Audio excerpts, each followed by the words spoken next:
happy Saturday. That's right. It is a Saturday. I knew that. I was very tempted to say Friday because I never really stream. Actually, it's been a while since I last streamed so late at night. Right? Wait, let me fix this on my face.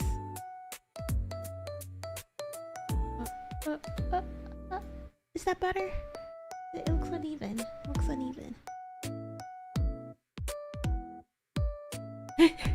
I don't know if that fixed anything. Anyways, good evening, guys. Hello. I hope you guys are having a lovely Saturday. I was adjusting my desk setup because, I mean, hey, I might as well throw this out here. Oh wait, okay, here first.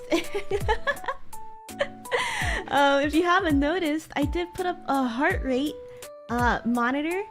I don't know. I've just been like kind of fiddling around. I don't really know if we're gonna keep this on here for a long time. I don't know. I figured since I'm gonna be talking about simping a little bit, I might as well keep that on there. I don't know, just for fun. I just wanted to see if I could get it to work, and that was a yes, a resounding yes. Should I move myself back further? Around here? Oh yeah, now I'm behind everything. Maybe this is better. But yeah, this is live right now. My heart rate 102 max. I don't know. Maybe when I was cleaning up my desk, maybe that's where that came from. But we do have the heart rate monitor. I've changed our goal settings to just a random goal. I don't know. I've never really paid much attention to it. I think before it was like a membership goal, and yeah, I don't know. I just figured, hey, maybe subscribers are a bit easier, especially because Lucille was like, hey, we should try and get our subscribers up. So yeah, that's why I changed that one. And then did I have anything else? What else was I gonna say? I think I wanted to talk about the heart rate monitor. I think that was it. I don't remember. But yeah, I know you guys are here for the hands. Once again, I'm wearing this shirt. I swear, I do my laundry. It just so happens that whenever I stream, happens to be the days that I'm wearing this shirt, okay? Alright, okay? Good evening, guys. Hello.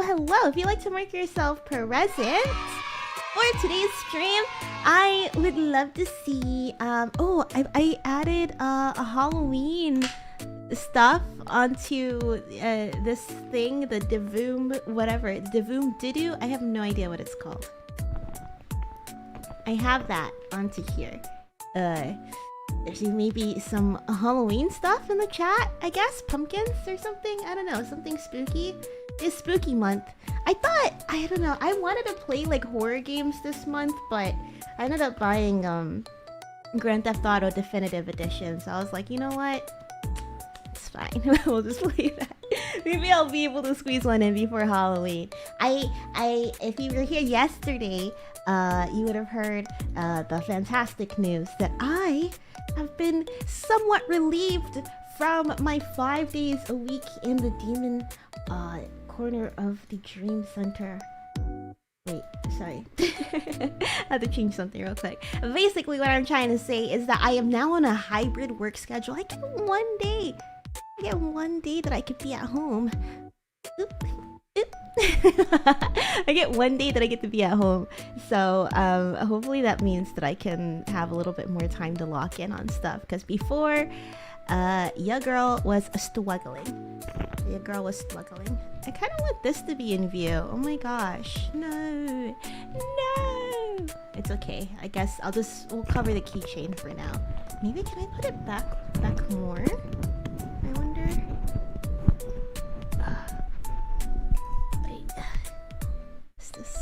Can't see it still. You can see the back. I thought I'd do a little bit of product placement. Here, let me unhook it. A little bit of product placement. If you go to shop.welcometolucid.com, or I think even if you just do !merch. Let me type that in. Let me make sure. !merch. I think we still have them for sale. They never told me we don't, so I'm assuming we do. If we don't, we definitely have sticker versions. Yeah. This, I think, as well. I don't know. I'll be honest, I'm not very familiar with our supply chains. Don't take my word for it.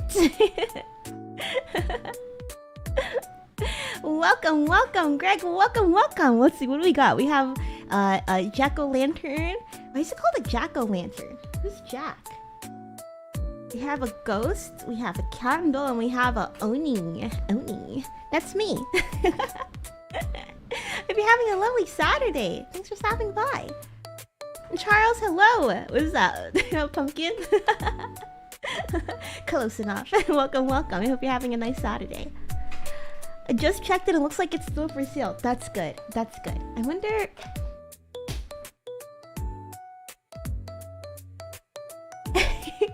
I was thinking, should I say it? I don't want to like call out staff or anything. I was thinking like, I wonder if like if they do update it when we run out. Because I feel like we don't get too many purchases on our website. So I do wonder how often they check on that kind of inventory. Oh gosh, no, everything fell out. Oh no, how they check on the inventory and stuff. Yeah, this is what we're going to be doing today. You can see all of this stuff just fell out. Okay, wait, let me turn off the hand cam real quick so I can pick the stuff off the floor.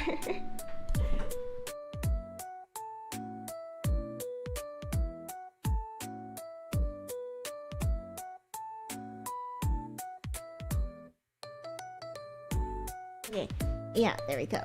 I think that's it. Wait, let me check.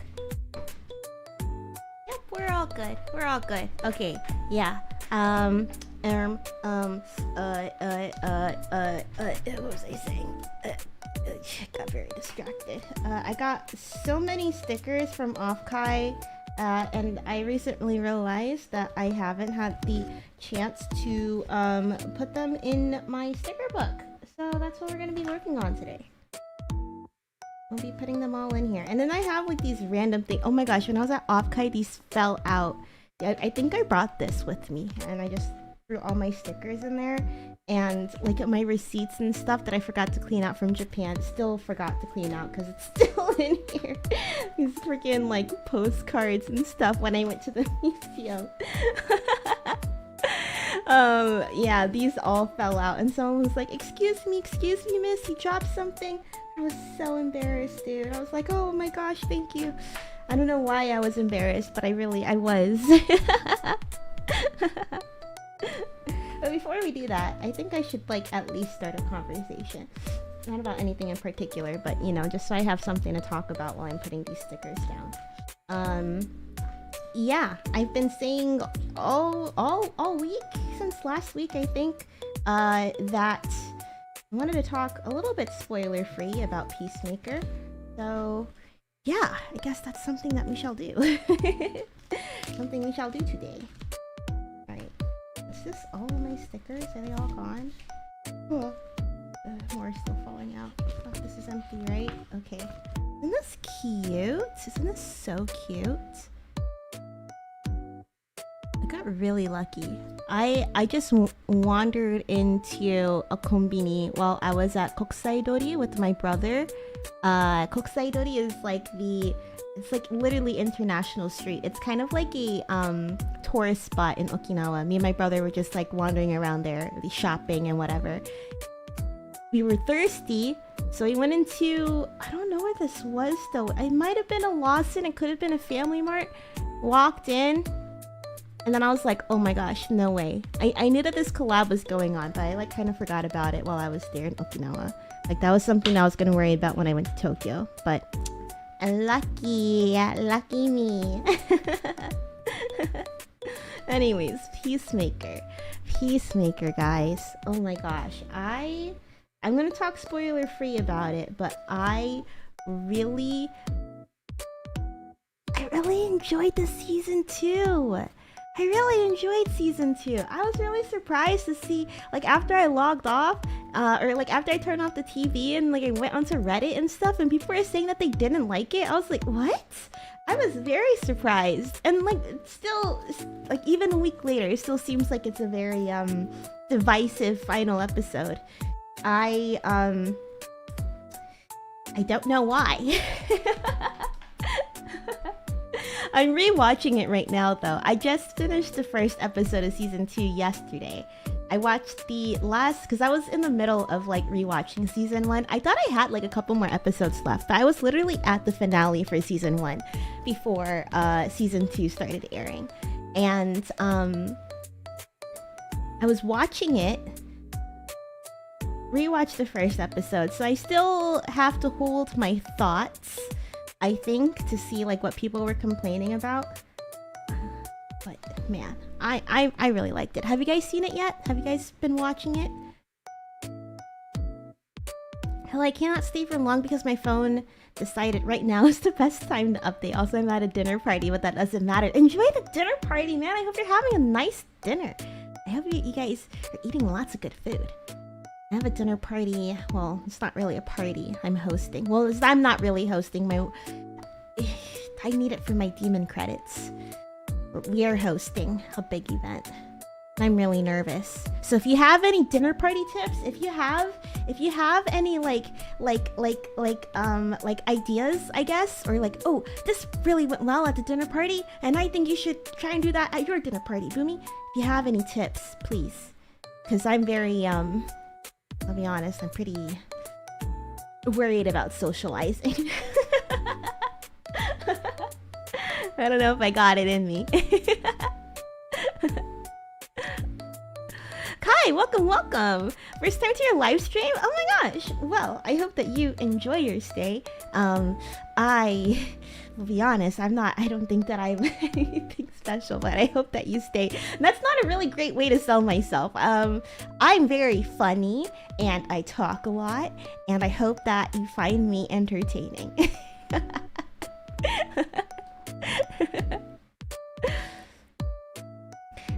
Let's see.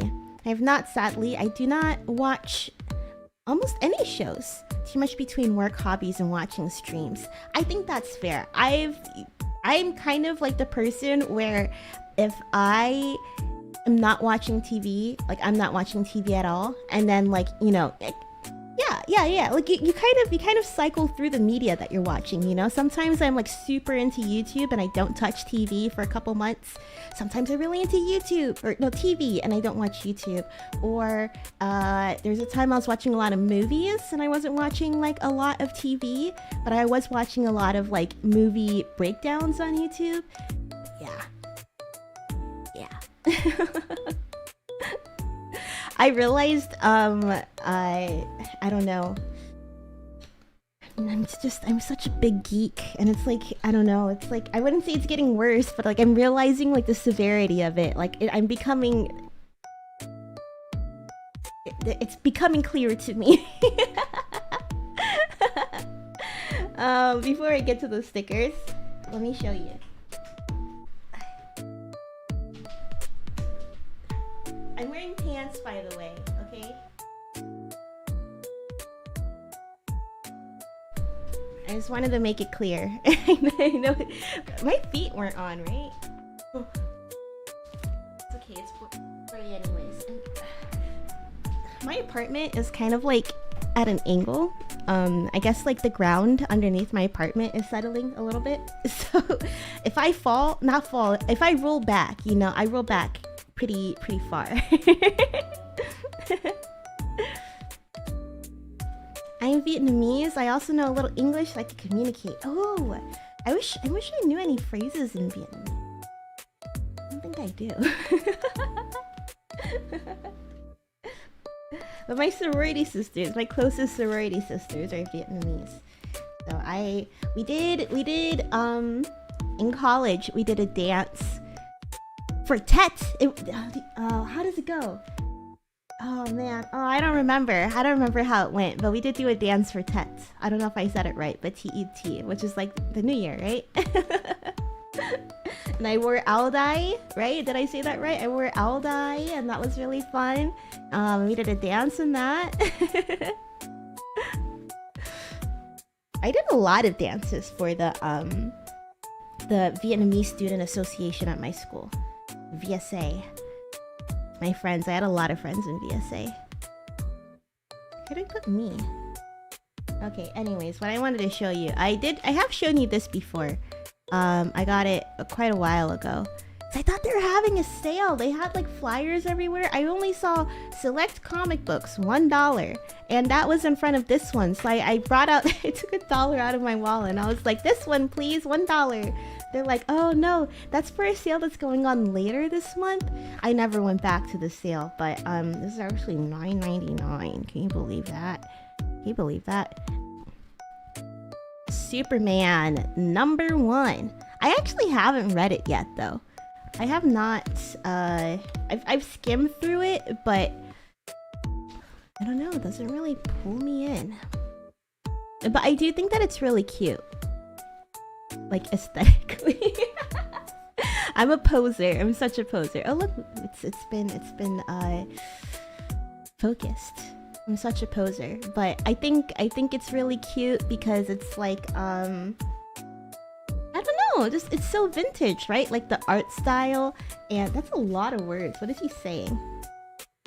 But you know, even just like the way that they talk, you needn't be afraid of me. I won't harm you. Oh, she a baddie. Oh, she a baddie. She's You needn't be afraid of me, ma'am. But my favorite part when I was flipping through this was the little like fan club thing, like the always drink, remember to drink your Ovaltine. Attention all American youth, Superman now appears on the comic page of many newspapers. If you would like to see him in your local newspaper, fill in this coupon and mail it immediately to Superman CO Action Comics, 480 Lexington Ave, New York City. Oh, I wonder if I could go there. Lexington Avenue? I've been down there before. 480? Must be in... Is it on 48th Street, perhaps? Midtown? Where's the ads? Oh, here it is. Literally on the first page. I loved looking at all the ads, too.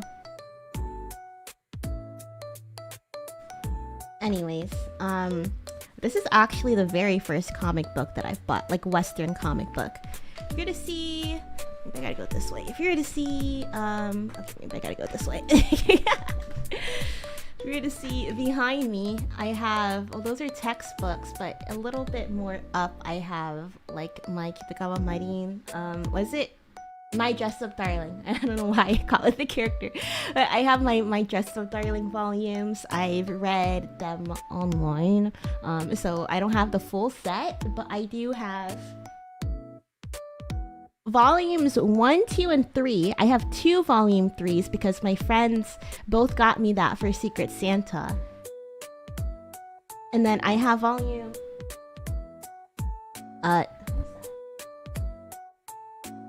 it might be 13, 14, 13 and 14, or maybe it's 12 and 14 in Japanese because I wanted the confession, and then I also wanted the Haniel arc. So, and then I also have Invincible over there, which is another superhero comic book. Anyways, so this is like, I mean, I guess technically Invincible is my first like Western comic book. I also haven't read that one because it's the omnibus, and it's pretty heavy, so I just really haven't been like, you know, sitting down and not scrolling TikTok. But that one was also a Christmas gift for my sorority sisters. This one was the first one that I bought myself, which is kind of funny. I've been thinking about it. I love the MCU. I love MCU slop. Well, to be honest, I've definitely kind of fallen off the wagon a little bit. I haven't seen Ironheart. I'm open to watching it, but it's more like, you know, oh, if I don't have anything else to watch and like I'm in the mood to watch a show and get to know new characters and stuff. Don't get me wrong, I do like Ironheart as a character. I thought she was fun in Wakanda Forever, but I have yet to see Ironheart. Anyways, I was thinking, like, I have not bought a single Marvel comic at all. I mean, I have been interested in reading it, but it just felt very, like, I don't know, like overwhelming trying to figure out where I wanted to start and where I wanted to read. Yet here I am with 2 DC comics, and literally the DCU just started.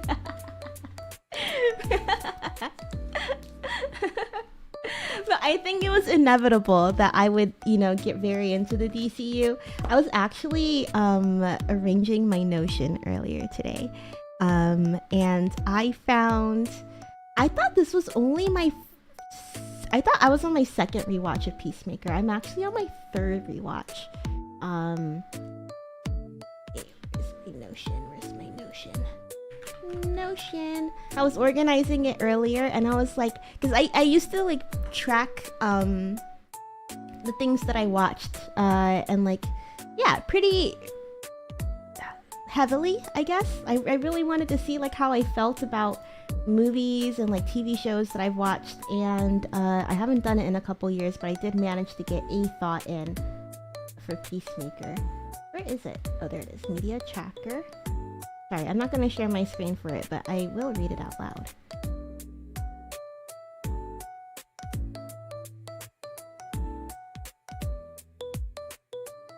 Peacemaker. I last rewatched season 1, December 18, 2023. That is crazy. That is crazy. How long has it been? And it's already over. I'm kind of sad. Let's see. Okay, so this is what I wrote down. Okay, so first time I watched this, I really loved it. Second time I watched this, I really love it. Eagle. IDK if it's just because I formed this really special bond with Guardians of the Galaxy and because I formed this really special bond with Guardians of the Galaxy, and Peacemaker carries that similar vibe. Or maybe, or maybe I'm just a massive simp for vigilante, and that carried me through the whole show? LOL. But I really loved it. I couldn't quite figure out if I liked Adebayo's acting, or how much I called her Hellcourt, not even Harcourt, Hellcourt. Or how much I liked Hellcourt in the beginning, but everything else I really liked from start to end. I mean, even with the issues I had, they all started to melt away the more I got into the season. Just chef's kiss, really great fun. I feel like I'm going to return to this a few more times in the future, especially with season 2 coming out whenever. 2024 maybe? 2025? I don't know. I just need to I just need to see my husband again. Mermaid emoji. Like, yeah, ooh, yeah. Even back then I was based. I knew, I don't know, I've told you guys this before, but I don't think you guys just know how much of a simp I am, though. I like to scale that back because I'm very embarrassed to express this out loud, but I do like picking out like a crush in a TV show just to help me get extra invested. Vigilante was so easy. It was literally his first scene with that smile. I was there. I was seated.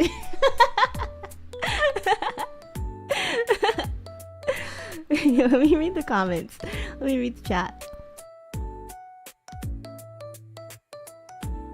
Let's see. The only comics I have are some of the Indiana Jones comics. Oh, that one must be fun. I feel like when it comes with superhero comics, like for this one I bought for aesthetics, right? Not really interested in reading the story, especially because it's so early on. And like I'm reading it, like if I do read the story, I'm reading it because it's like I want to see how they told superhero stories back then, right? It's kind of like a archaeological dig almost. Or like from a history perspective, like a culture, someone who's very into like culture and the history of culture. This one I bought because it's like a favorite character of mine, right? And I'll talk about it more in a second. But Indiana Jones, right? It feels like just go in there and you have that story to read. It's like manga, right? You're not dealing with all these different AUs and like different iterations of the characters. It's probably easy to jump into, right? Is it similar for the Indiana Jones comics? Highly recommend the Kingdom Come series, like Kingdom Come Deliverance. I've been trying to play it, but I don't know. I've been having a hard time getting into it because I want to play the second one really bad. But I bought the first one before the second one was even announced. It's true that watching American VTubers every now and then is also interesting. Like me? Like me? I feel like I'm the only, I don't know. I feel like in the VTuber space, I'm just not weeb enough. I don't feel weeb enough sometimes. I've done my time though. I have done my time. I was a massive weeb back in 2009, maybe 2008, up until like 2016. I've done my time. I'm just, you know, exploring. I'm becoming an America boo, you know, catching up on the things that I've missed while I was a weeaboo. But I do love collecting my cute girl stuff.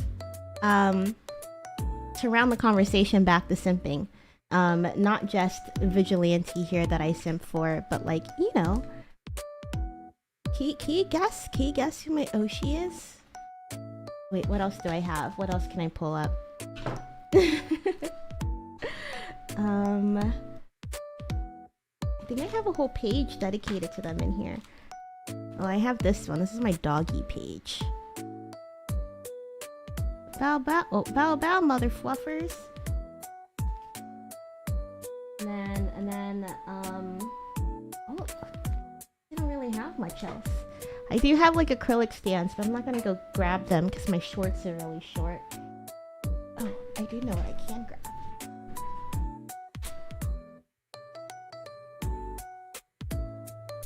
Okay, this is this is gonna be inappropriate, but it's stuck onto here. I have Shin-chan doing his elephant dance. I bought this because I thought it was so cute, but I literally can't take it anywhere. I literally cannot take it anywhere.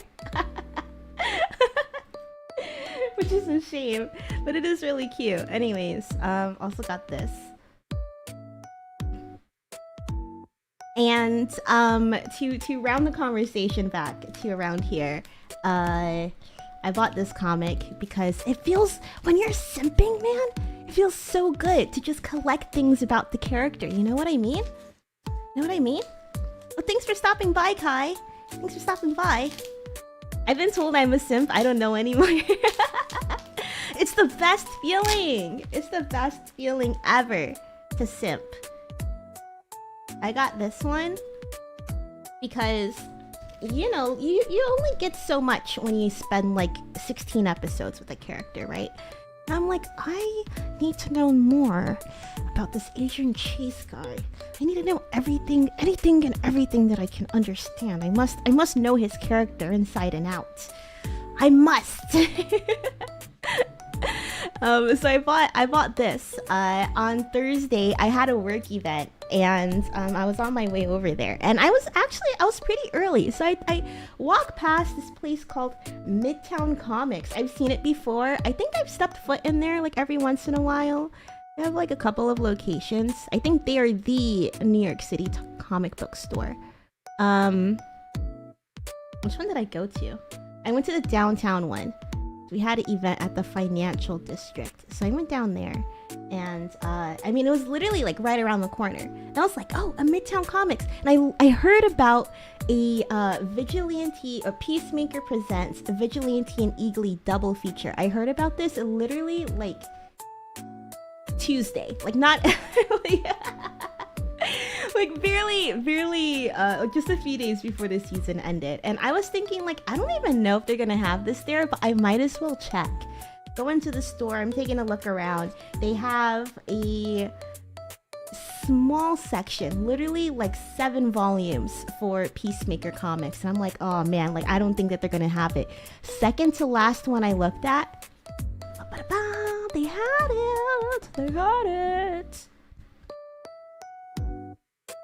But it's so short. I mean, $5.50, sure, fine, whatever, because you pay like what, $14 to get a manga volume, but at least you're reading that for an hour. This took me like 10 minutes to read.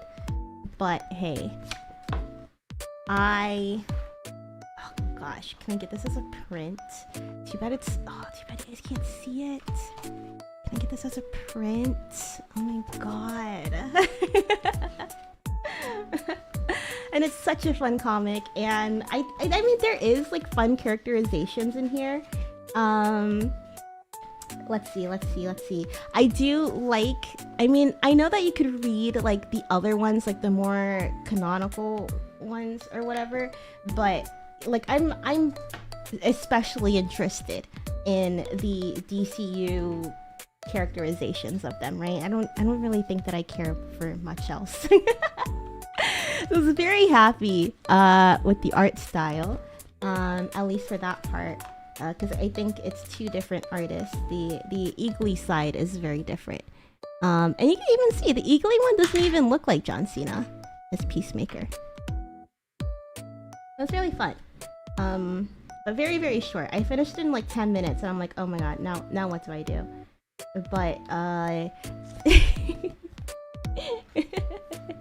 looking at my heart rate, is it gonna go up?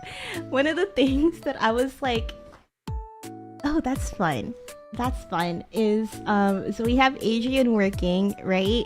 And his co-worker, I don't know where my finger is. His co-worker, this lady, right? She comes up behind him and she says, hey busboy. He says, oh, hey Teresa, what's up? I wanna fuck your brains out, Adrian.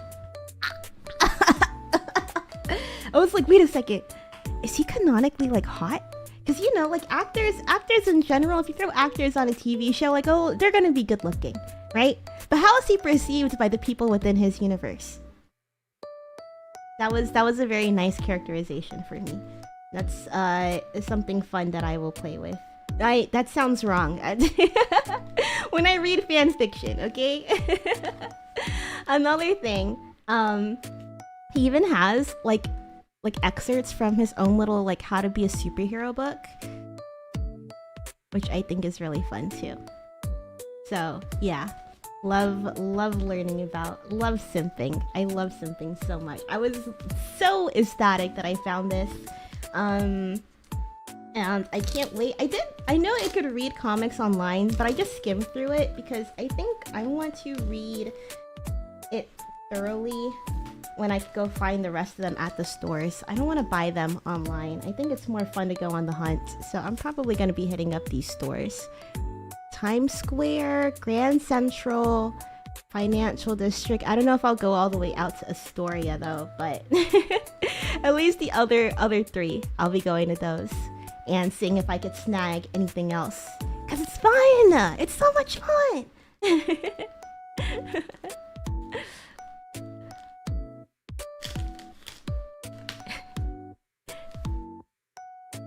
Manga's absolutely more bang for your buck, right? Right? I was very surprised. I thought it was the opposite because these felt, I mean, they seem cheap, right? When you look back at it, they seem cheaper. But the amount of time that you spend reading it, woof. But yeah, very, very fun, very interesting. As someone who was never into like the DCEU, I'm very excited to learn more about these characters and I guess like their legacy and stuff too, the legacy that they've left and all of that, and seeing like this new interpretation of them, because I definitely grew up as like a Marvel head as a kid, because my dad was really into like X-Men, and well, I don't know, like really into X-Men, but we always watched the movies. We watched the old Spider-Man movies. DC, not so much. I even watched we had the old Daredevil, the Ben Affleck Daredevil, and we had the Elektra on DVD, and I remember watching. I don't remember what it was about, but I do remember watching those. And what else? We played a lot of Marvel Ultimate Alliance, but like when it came to DC characters, I mean, yeah, I watched The Dark Knight, and my dad had Arkham Asylum, but wasn't really familiar with that side too much. So yeah, pretty exciting. But I feel like James Gunn is just going to take like a lot of obscure characters. Which is okay with me, because I don't really have like any attachment to any of the characters to begin with. But I feel like I wouldn't be surprised if he like takes some obscure characters minus Superman and like try and do stuff with them. I don't know. I guess we shall see. Anyways, this is also what I got for Christmas last year. what my friends got me for my Christmas. I actually never opened it. I do keep them closed. I have another one. Too. Well, different series, but I might as well bring them out if we're talking about simping.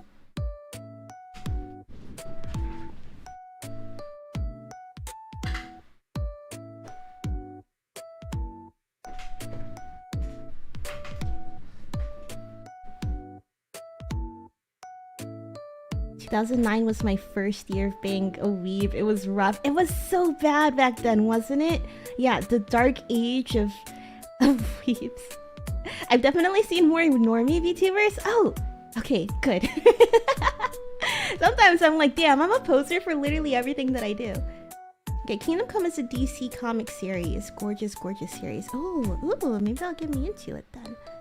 Indiana Jones comics are fairly easy to get into. Yeah, I think I was the elementary schooler or middle schooler when I became a weeb. Honestly, canon events when you're like 11, 12, 13 years old.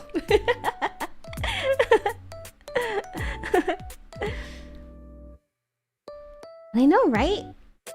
It's pretty scandalous, the thing that they said in that comic, but I did like skimmed ahead in that series on like a website or something, because I wanted to see if that played out. And how does he react to flirting and all of that. And I mean, it was just like one scene at the very end, like literally the last page. She was like, "Hey, you busy tonight?" And he's like, the next picture is them in bed. And she's like, "Wow, that was awful."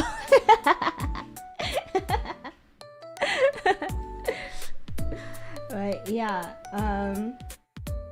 here, these are literally the only two Funko Pops that I own. I know that like Funko Pops are kind of massively hated. And honestly, I was on board. Dude, I feel like, oh my god, man. I'm so cringe. Yeah, Gregory Eggery. Loved him. Loved the actor when I was a kid. But I don't know. It's funny that like after Peacemaker ended. Oh, here we go. Oh, I've never taken him out the box before. I don't even know what it feels like. I didn't realize that they don't come with a stand. Ever since Peacemaker ended, yeah. Sorry, Greg. The actor responded to my DM like a couple weeks ago. I was asking if he was gonna sign playbills at the Broadway show, and then he responded to my DM. And honestly, like after that, I was just kind of like, okay. I think it's time to hang up the Greg simping. I flew too close to the sun. I've peaked, and that's it. But that honestly, it made my week. It made my entire week, which is when I was like, dude, okay, I should simp more freely, because it feels really good to like interact with the things that you like, and to like really like, I don't know, I don't know how to explain it. Like, just be ravenous about the characters that you're into. Do you understand what I mean? Do you guys have a character where you guys are like that? Alright, let's take Vidge out. The Greg one was my very first Funko Pop because I was like, I need something for my favorite character. I had this shirt at first. Yeah, I think I had this shirt at first, but then it's like, you know, a shirt, you're not looking at it every day. I wanted something like, ooh, like there, right? And like a show like Succession, they don't do merch for this kind of stuff. You don't collect stuff for a show like this.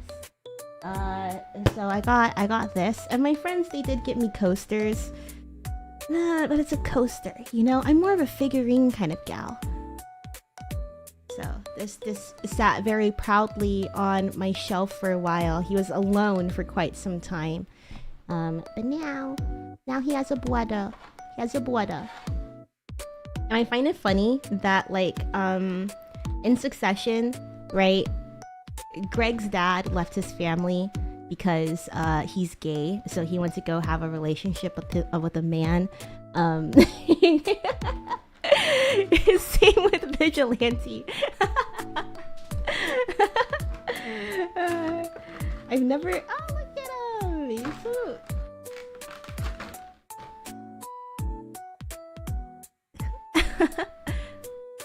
And this is the chainsaw that I guess Economist killed a, what was it, a gorilla with? A fun fact, his prescription is in his visor. He has prescription visor, so he could see even when he's in his superhero costume.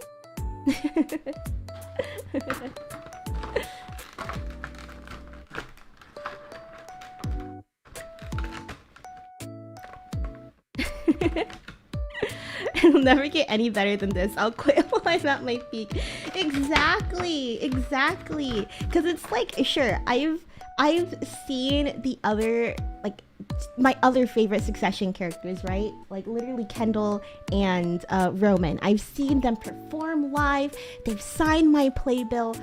I had eye contact with Jeremy Strong for like 0.5 seconds. He signed my thing, and I think he looked up to me to be like if I wanted to say like, oh yeah, can you sign it to Boomi or something? He looked up at me for like half a second, and I was speechless. I was like, thank you. That's literally all. That's literally all I could say was thank you.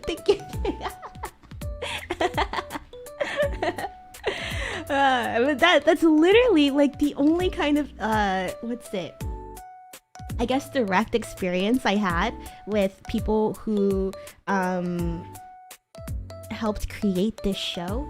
So getting a DM from the actor of like literally my favorite character. Yeah, that was more than I could ever ask for. I was thinking like, I don't even need to go see the play. I don't even need to go get the playbill signed, man.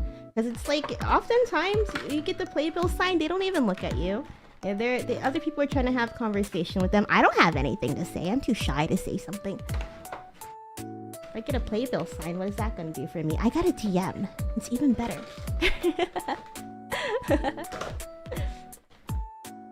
Literally, it was literally just I think I shared it in the Discord, the screenshot. It was literally just me replying to the story. He posted a story about going to do the play, and I said, hey, are you gonna sign playbills after? He said, what did he say? Yeah, of course, or something. I don't know, but it was like really elongated, you know, like a lot of wait, no, what did he say? Maybe I could get the screenshot. I know damn well I have it saved. I save any kind of interaction that I have with anybody mildly famous, like because I remember a long time ago I was retweeted by Filthy Frank, but I didn't screenshot it. So it's like, it's just kind of like, trust me, bro. Just trust me, bro. But I remember exactly where I was. I was in like the like maybe 9th or 10th grade, and I was in the back of my parents' car, and we are gonna go out to dinner, and I was sitting there. I didn't have, it was before smartphones, so I had like the text notifications on my phone, and it said Filthy Frank retweeted your tweet, and I was like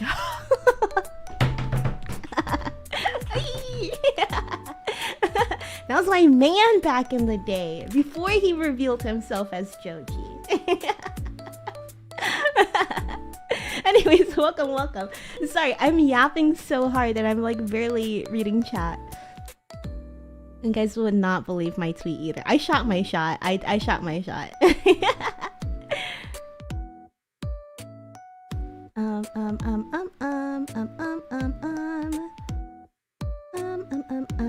Boomi wants to comment on Mr. Hirsch. I'm honestly, the actor is 6'7", and I'm really like scared of giants and stuff, so I'm not quite sure if I want to be like in that close proximity to somebody of that height. I have once, another tangent, but wait, here, let me catch up on the chat. Madamus, welcome. Hello. Anyways, yeah, okay. What was I gonna say? Okay, let me tell you the tweet that I sent to Filthy Frank first. He retweeted my tweet, and it's literally like the stupidest thing. All I said was like, "Are you a virgin? Because I can change that." And he retweeted that shit, man. That's my claim to fame. And then Max Mofo also replied to one of my tweets one time too. I was talking about, because I was obsessed with, I found Max Mofo through I think like his Rust gameplays. He was playing Rust. Oh, his Scribblenauts gameplay, and that's exactly what I said. I said like, I miss Max Mofo's Scribblenauts gameplays or whatever, and he was like, oh, I should get back to that. He never did. But yeah, that's where I found out about him. And then Joji, or I guess Filthy Frank, was like, a friend shared his video on Facebook, and I remember I watched it. I was so disgusted. I remember the exact video. It was called Interracial Computer Love, and he was literally like boning his computer, and like he made the computer make noise, and I've never seen anything like that before. I'm like not very good with things that are like very explicitly sexual, you know. Really like really makes me nervous. To be honest, I get really flustered easily about that. So yeah, I watched that, and I was like, I think I only watched like half of it before I was like, okay, this is really weird, and I'm just gonna turn it off because it makes me really uncomfortable. And I couldn't stop thinking about it literally for like days. So I went back to my friend's Facebook page. I scrolled back in her feed to go watch that video, and after that I was like, oh, okay, all right, I think I get it. And I was hooked. I think he only had like 25,000 subscribers at that time. It was still on Disaster Music. That's crazy. That's absolutely crazy to me. So long ago. And he dropped a new song recently, which is really exciting. Anyways, I wouldn't say so many stickers, but I got quite a few stickers from Offkai. Might as well throw them all together, so that way I can use this folder again and not have things fall out of it.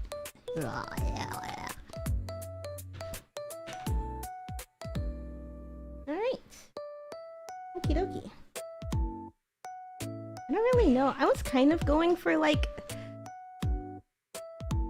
something here, like a theme, but I'm not quite sure if I will. Like some pages are definitely more themed, but this one, not really.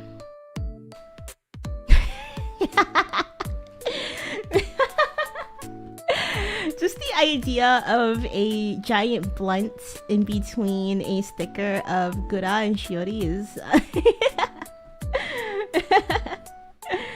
literally any and every sticker that I get, I put in here. I got like a lot of those. I don't even remember what it was. Some kind of like cracker or something.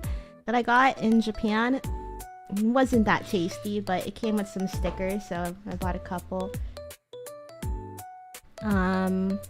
Let's see, this one, oh, this one I got at Offkai 2024, I think. A guy was dressed up as Mudding, and he had like a whole treasure box of stickers, so he let us pick one. And then these two, this one and the Fauna one, Manager-kun gave that to me from Anime Expo a couple years ago too. And then I think these are mostly just like, you know, we have Yoru no Machi, we have the UOO from Angelina Kumalo, and then these other ones are just random ones that I found. So it's like, I don't know, I've always really liked stickers, but yeah, the one thing that I hated about stickers is that you never really get a chance to like use them anywhere, you know what I mean? You want to put them on something that's gonna fall apart or like get really used. So I really enjoy my sticker book. Vanilla ones, I figured I'd flip through them so you guys can see. Oh, me voting. Literally like any sticker that I get. This one, wait, this one is what's it called? Twisted Neverland or something. It had like a snack. Oh, another one where I voted. This one's for Otakon. Otakon and the Japan Embassy. Embassy of Japan. That's a pretty cool, rare, super rare sticker. We got tea. We got some from GU. Shinchan one. These are from Miyakojima that my cousin gave me, and then I got this one at Ikebukuro Sunshine City Mall, I think, because Geodude is one of my favorite Pokemon. And then yeah, a lot from Offkai. Anyways, I think we do have a bit of a Fuamoko page here, so maybe I could put down some of the Fuamoko stickers down here. Alright, yes. I have this, and then I have these, which I don't think they're gonna fit. I don't think they will fit anywhere. Maybe I can push this a little bit forward. Just have a better view.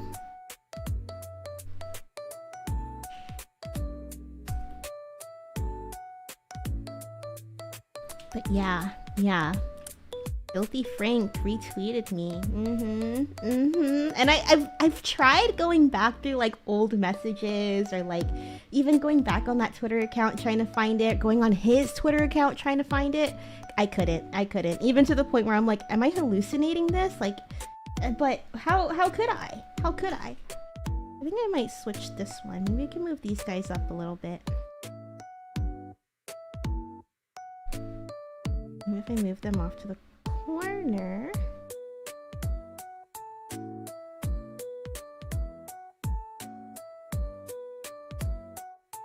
The other time, or I guess the only time that I saw somebody that was super tall, the university that I went to was a pretty big basketball program at my college.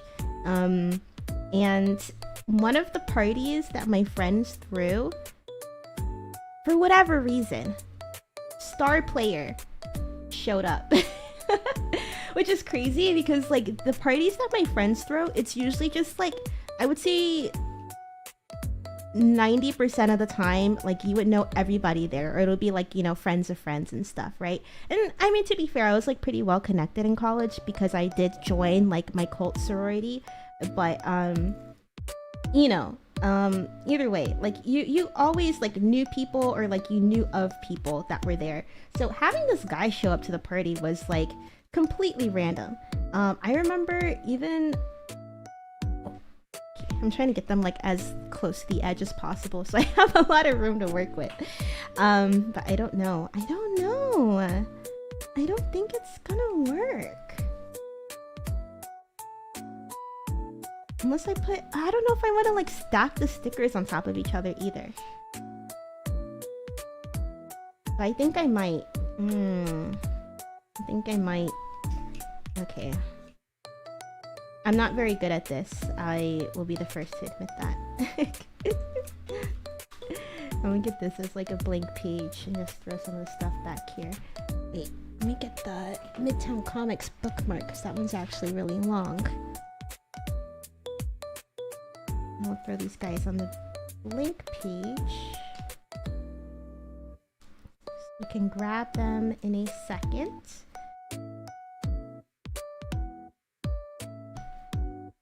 And then I think I'll stack them like this. And then maybe I'll put the Bao ones right here. I don't really know. We'll find out.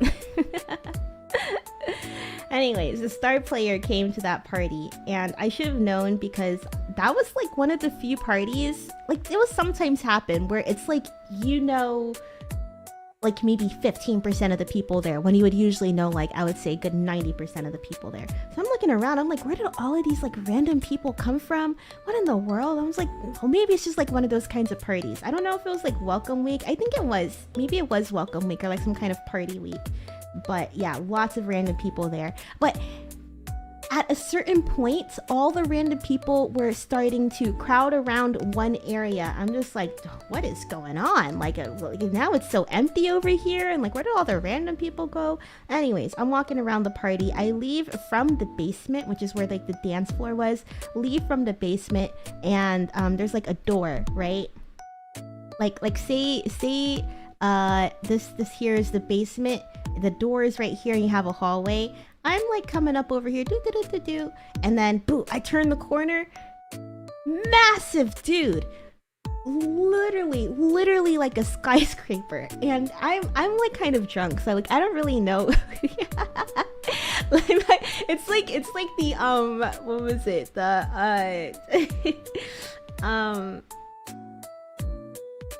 it's like that meme of, oh my god, why is his name escaping me right now? Green Goblin. I can't think of his name. Oh my gosh. And then when you guys tell me, I'm gonna be like, oh duh. Yeah, Green Goblin. It's like that meme, you know, the one where he's in the lighthouse and he's looking up and he's like, holy shit, right? That's literally how I felt. Like I was looking up and I'm like, oh my, how tall are you? Oh. How many times has that guy heard that? Yeah, Willem Dafoe, of course. How could I forget? Willem Dafoe, literally me being in that meme. I'm like, how tall are you? Looking up at this guy. He's like, I don't know, 7 something. 7 foot something. I didn't know who he was. But he's in the NBA now, and I think doing pretty good for himself. I don't know. Every time I see him play, I'm just like, oh my gosh, that's the guy that I saw at the party that one time. Okay, let's take our Fuawa over. No! I think I might, maybe I gotta move this more towards the middle. Right? So probably like around here. Oh, dude, that's like so covered though.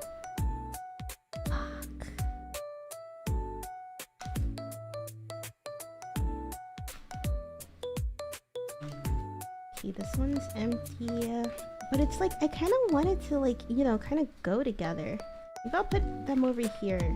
Okay, here's my new idea. We're gonna have a Fuawa page, and we're gonna have a Mokoko page.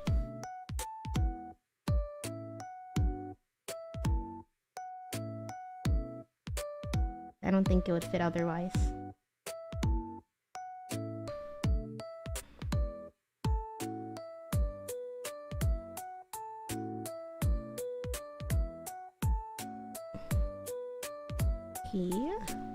And I think I want this to be layered the other way. I want the Bao one to be on the top.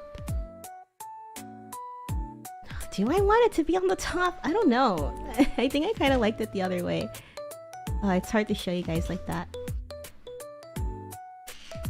I do it like this.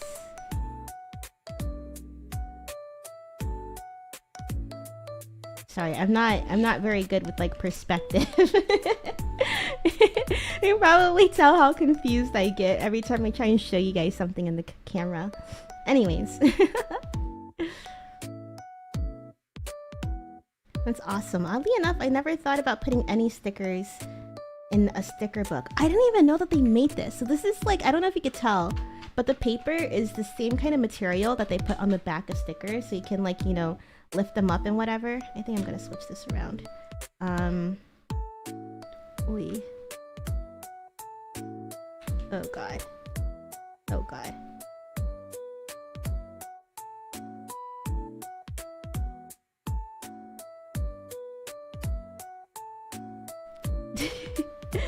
Uh-oh.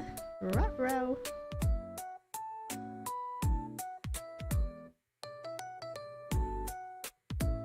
I'm pretty sure real sticker collectors do not appreciate the way that I'm doing this. But I bought this at Anime NYC. And I wanted like a compact mirror that the artist was selling. And she was like, oh, you need like a minimum of whatever to pay with the card. So I was like, okay, sure, just give me this notebook then. I didn't realize it was a sticker book. And once I found out, I was like, holy moly, that's genius. That's genius. Literally, I bought it like 2 years ago, and it's probably one of my favorite things that I bought. Because now I could buy stickers freely. I know, I'm glad. I didn't think that was gonna save it. I did get like a little tear in this one, but it's okay. And I know people get like, I don't know, you could probably go really intense and get like all of those decorative stickers and whatever and like really make the theme pages, but I don't know if I'm like that into it. I would like to. It does seem cute, but ish cool.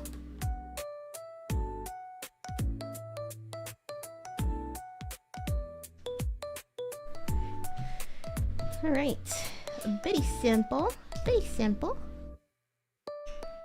I got a lot of Fumoko stuff. Like I said, I got this one. I can't see it. Oh, there. Ooh, ooh.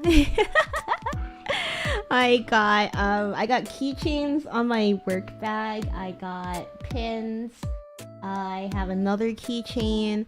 I have I don't know if this folder counts. I got this folder. Got this, my light stick.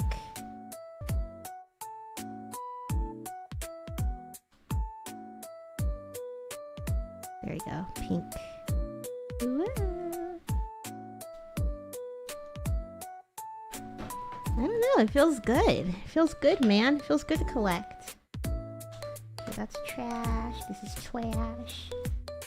Let's get our Mokoko on here. Where did I put her? Is she back here still? Okay, cool. Maybe I'll put her down here.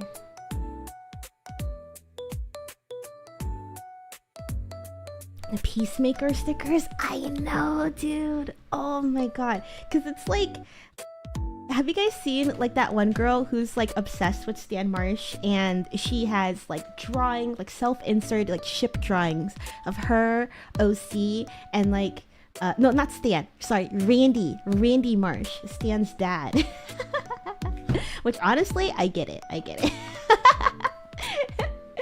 But like she has like printouts and stuff, and like she decorates her entire room after that. I wish that I could like let go of my own self-judgment enough to become that dedicated, but instead I think I might just have to, you know, settle for filling out the sticker book. But if they had like so many different stickers for Vigilante, I would gladly fill up the rest of these pages. I would even get like label printer paper, and maybe I should do that. Get label printer paper and like print out like stuff from the show. It seems so fun to like collect things like that and like really just like get so into it, you know? Have a whole shrine dedicated to it. That's the kind of goblin hours I'm trying to get into, you know? I wish I had the money to do that, because I would. It looks like so much fun. But I don't know, I think like having an OC to represent me. Like, I'm sure maybe I could use how I look, but it feels too. I need it to be like cohesive within the universe, you know. Maybe I need like a DC version of myself, like a superhero, like just general superhero version of myself. So that way, if there's any like MCU characters that I want to simp for, I can have a seamless transition. Has any MCU characters gotten close? It was almost Ben Poindexter. Ooh. He was a little crazy. But I don't know, like it didn't get over that extra mile for me for some reason. I think with Adrian, let me get him out. I think with Adrian, there's like, I can't even see him that well. There's an intense gap moe there for me. You know what I mean? He's like very, I don't know, like the difference when he's like himbo mode and then he locks in. Gap moe for real. It's like, oh, wait a second. Duh, he's competent. He's good at what he does. Love to see it. And then I've always been like a Mega Knight girl from the beginning. Like literally, ever since I first became a weeb, any male character that had glasses was open season for me. I bought the first 2 volumes of Bakuman when I was in high school, I think, when I went to Japan, because it was like before Bakuman was starting to get serialized in the US. But they did have like that small preview in Shonen Jump. And then, what's his name? Takagi? Yeah, like the glasses and stuff. I saw that character, I'm just like, oh my god. So I bought the first 2 volumes as like my very next trip to Japan. When I went to go visit family. But then I saw that in the 2nd volume, he started dating that like Gyaru girl. Broke my heart.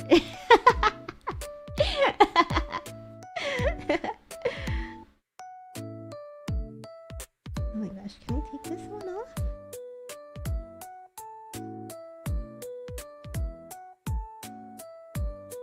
Okay, there we go.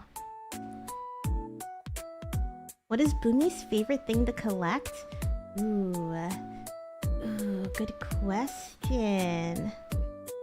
I don't quite know. Oh my gosh, where do I even want to put this one? Oh, I should have thought about that before. I mean, I would say stickers are pretty solid for me so far. I've been having a lot of fun. Here we go. Move this one down. I've been having a lot of fun just like having the sticker book and knowing that like any kind of cute sticker I see or come across, I can just buy it and own it. Okay, close enough. Here we go. Oh, it's actually like kind of cute. A little bit. Can I see it? Okay, you know what? Put that back there. Sturdy. Can't have a Friday night funkin' stream. Scuff again. Yeah, it's not too bad. And it's like kind of cohesive. I mean, sure, maybe they're not like really centered, but it's okay. I'm fine with that. Not bad. Okay, cool. I have a couple more.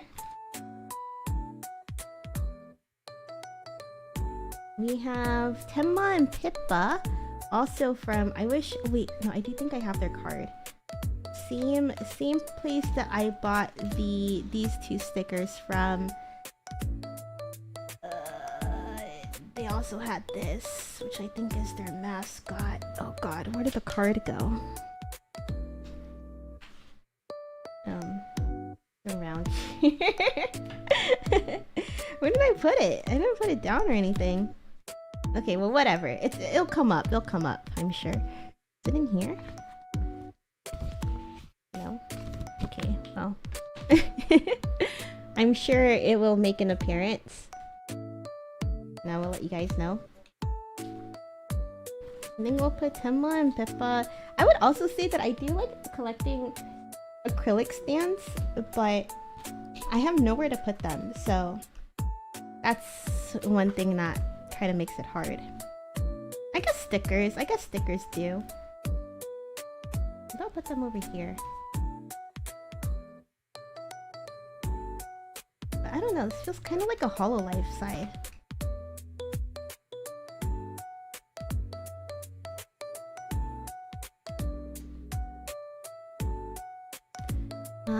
Okay, maybe I'll take this one off. I got like label paper at work, and every time I print stuff out, there's like, you know, extra things to print on. But because you cut up the label paper, you can't really like, you know, it's just like extra stickers. So I'm just like, oh, maybe I can like doodle something in the sticker book. Have not done that.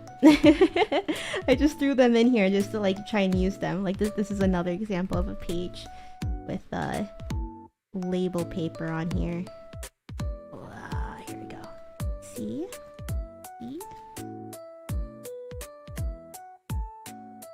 I'll put them over here.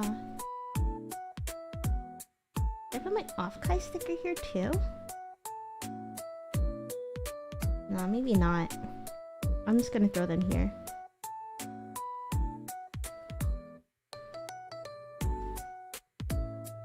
Yeah. Okay, I guess let me talk about Peacemaker Season 2 as a whole, but I will avoid spoilers. I was in the middle, I guess at the very end. I was literally like one episode away from finishing my rewatch of the first season in preparation for Season 2. And I don't know, I was pretty surprised to see the fact that like after Season 2 ended, a lot of people were like, oh my god, that sucked so much ass, and like nothing even happened, and like we didn't learn anything about the other characters, rah, rah, rah, rah, rah. But I don't know, I mean, like, when it comes to like pacing and stuff, I guess I could see the complaint, because I too was like, damn me, like, I don't know, like the first 6 episodes or something, you're kind of in the same position every single time. Like, uh-oh, Peacemaker is about to get caught or whatever. I don't know. I don't know. I don't know. I think just at the end of the episode, for me, every single time, I was just like, man, that was so short already. So on my rewatch now, I'm looking forward to like not look forward to the end, you know what I mean? Like, you know when you're enjoying a TV show so much that you're kind of like, oh no, how much time is left, and I'm gonna have to wait a whole nother week till the next episode, I'm having so much fun. You guys ever get like that? It was like that way with me for Succession and like for Barry and like sometimes even The Last of Us. But The Last of Us was like easier because you when you know the game story, you kind of have an idea of where each episode is gonna go. But for sure, like Succession and Barry. Oh, I'm having so much fun watching this show. Like I try not to check the time or like how much of the episode I have left because I don't want to like rush that feeling, I guess. I don't really know how to explain it. But definitely like while watching Peacemaker Season 2, you've waited like years. You've waited years to see these characters again. And especially like since I first watched it, I really enjoyed the bond that the characters shared. I felt like I was on the team, you know? And a lot of the times I'm just like, every episode just felt too short. And let me move this one up a little bit more. Better, I guess. Every episode felt too short. And I guess I do get the complaints where people were like, oh, nothing really happened. Like I'm just talking in circles. I've already lost my train of thought. What am I trying to say? I'm looking forward to re-watching Season 2 because I will be able to take in everything as a whole and like not really have to think about like, oh my gosh, I have to wait another week for the next episode, or oh my gosh, I'm having so much fun, and like, oh no, the episode's already ended. No, you know, like I don't have to worry about that kind of stuff. I could just sit through, enjoy the story as a whole, and then figure out my opinion. Honestly, like at first I was like, okay, I really like this show, I really enjoyed Season 2, but seeing all the discourse around it, I'm just like, did I really like it? I mean, I know that I did, but I don't know. I guess I just want to be more... I guess I don't want to be a dick writer, I guess. I don't want to be... I want to take it in from the perspective of, like, you know, people who didn't seem to enjoy it because of the finale. I was perfectly fine with how everything ended. I thought it was wonderfully tragic for the character. Oh, so I was gonna give a spoiler, but I'm gonna hold my mouth. I almost forgot about that. And I thought that the season set up a lot of fun stuff too. Okay, maybe I'll put this one here. Wait, what if I put... Okay, I'm gonna put this here.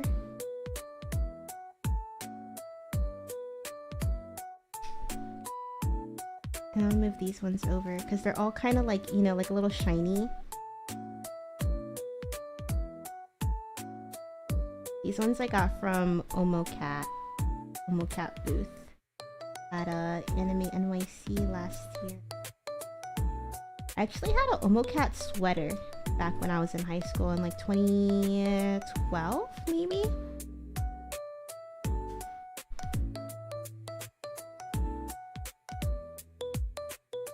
Okay, here we go. Ta-da! Now everything here is shiny! Shiny! Now Omocat's like super famous for, like, you know, working with so many companies and even having like Omori out. I remember when Omocat was talking about releasing Omori. I was like, wow, I never expected them to make a game. Crazy. Here's some cards. At Offkai you get like a little blind box pool of cards. Maybe one day they'll have Boomi Mamana cards. I don't know. Wouldn't that be neat? One of these days. The page will flashbang me at the wrong angle. I'll keep it on me at all times as a weapon, as a super weapon.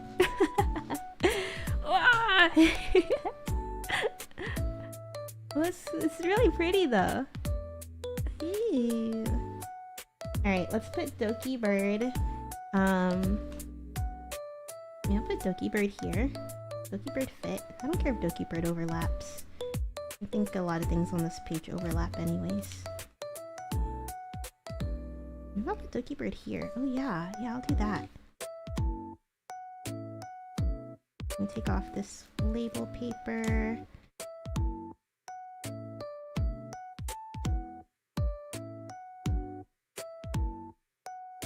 Too short of episodes, too few in a season, too many years between seasons. It's a clear shift from TV of yesteryear.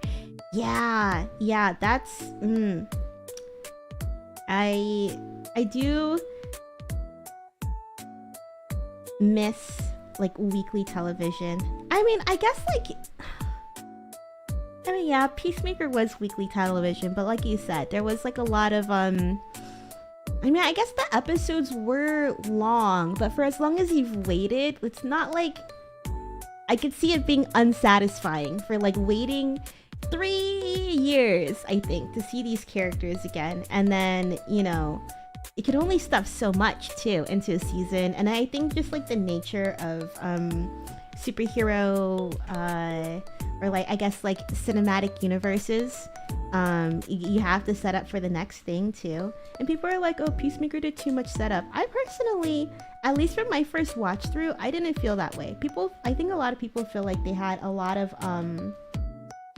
things that they were setting up, and then like a lot of things that just like weren't paid off in that season, which I do agree with a little bit. But the more that I thought about it, it's kind of like Superman, right? Where you had like Superman's co-workers and like for example, Jimmy Olsen.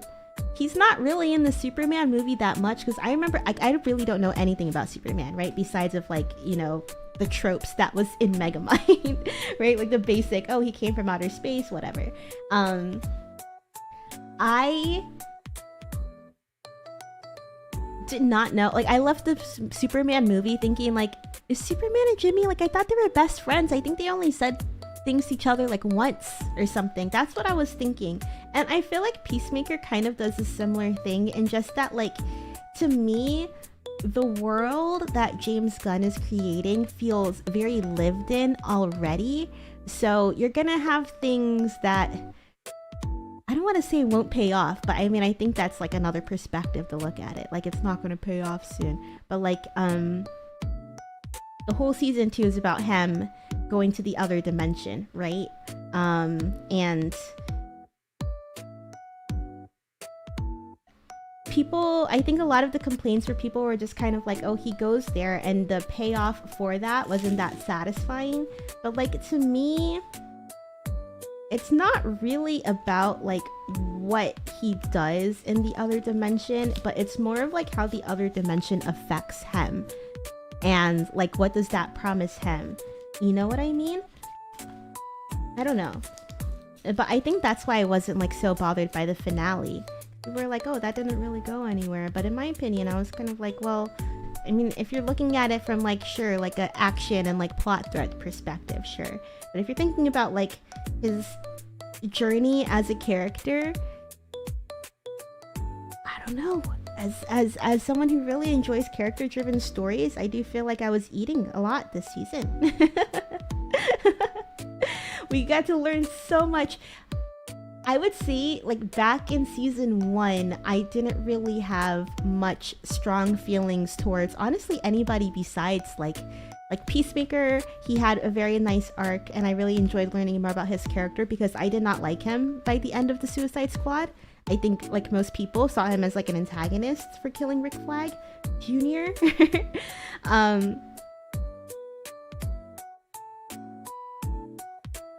But yeah, season 2, I do feel like you learn a lot about the other characters. Like, especially like Harcourt. She's a crazy, like, after watching like the first episode last night, or rewatching the first episode of season 2 last night, I was like, dude, this bitch is crazy. This bitch is crazy, man. And like, I feel like in season 1 they kind of like painted her as a badass and like, you know, kind of like a Scarlet Witch, not Scarlet Witch, Scarlett Johansson, a Black Widow who don't take shit from nobody. No, she's ooh. She's fucked up. Going into bars to pick fight with men, knowing that she's going out to bars knowing that men are gonna hit on her, just so that way she can escalate things, beat them up, and then get like her ass kicked by the end of it, so she can, like, I don't know, feel something.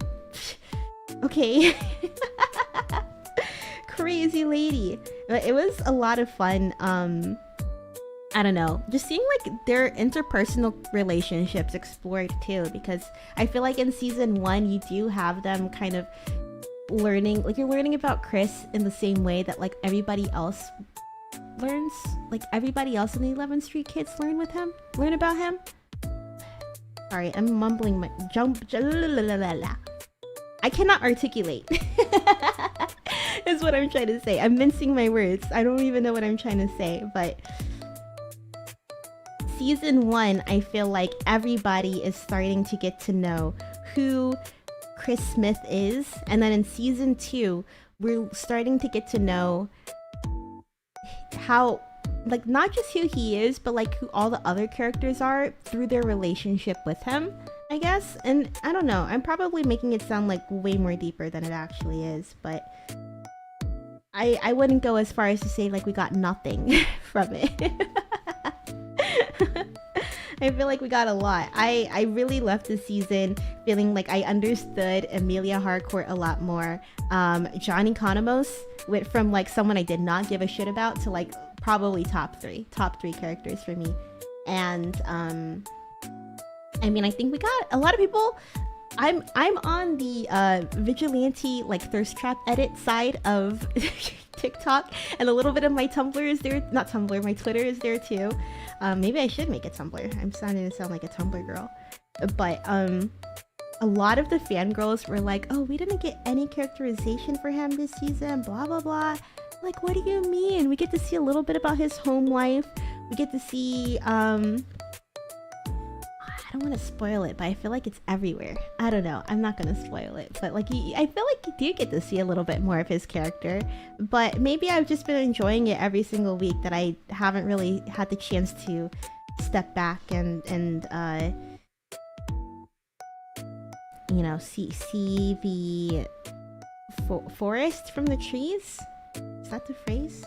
Anyways, I'm gonna do the sticker pack next before Mirai. I think I might put all of them on this page. I think it should fit. It's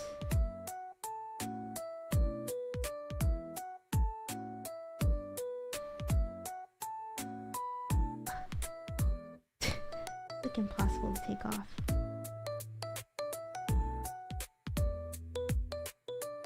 Oh my gosh, dude.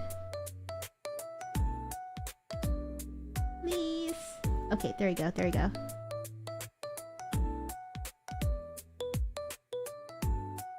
Oh. Okay.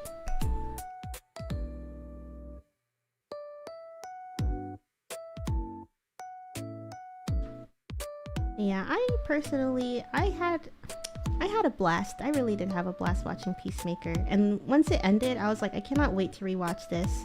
I'm thinking to myself, why am I so excited to rewatch this too? Because I get to hang out with my friends again. Bro think he's on the team. I'll put Mono here.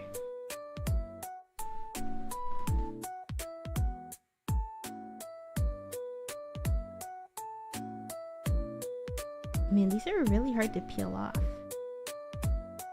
This one particularly. Oh, I like how the artists though, they put their at. Put their at on here. If you're interested in knowing the artist. Let's see, scan the QR code, but it won't focus, huh?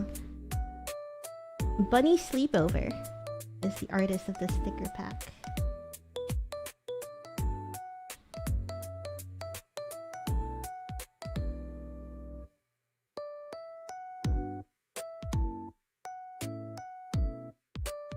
And I think the ending for Peacemaker, people are like, oh, it sets up too much, because I do think that it sets up the, like a spin-off show for the other characters.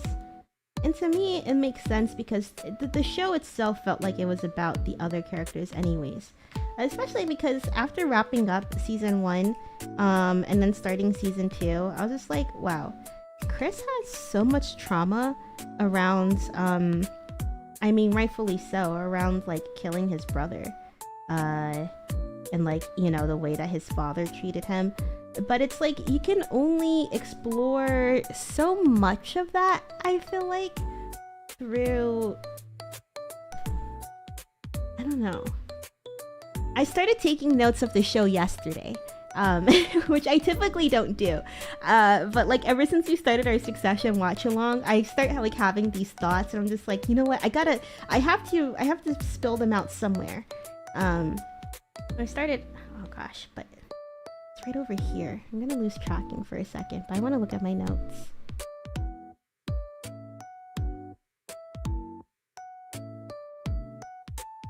I put down Peacemaker equals just a boy. He's really immature, stuck in the past of killing his brother. At one point in season 2, he describes himself as the angel of death. So that really made me think, and I thought it was really funny that the prison guards were like, oh haha, angel of death over here. But it really made me think that it's kind of like, I don't know, like just like an edgy kid. Like he's like an edgy little kid inside who needs to grow up in order to become a hero, because that's like what he ultimately wants to do, right? He wants to become a he wants to become a great hero. And he's trying to atone for his sins of killing anyone as long as it means that he could maintain peace or whatever, right? He's trying to atone for that because he's had a change of heart. And I guess season 2 doesn't really, I don't know, it explores his trauma more, but I think you're gonna have to throw him into like a completely different situation, which I think is where season 2 ends, where he's being set up to continue his arc in order to atone for his perceived wrongdoings? Question mark.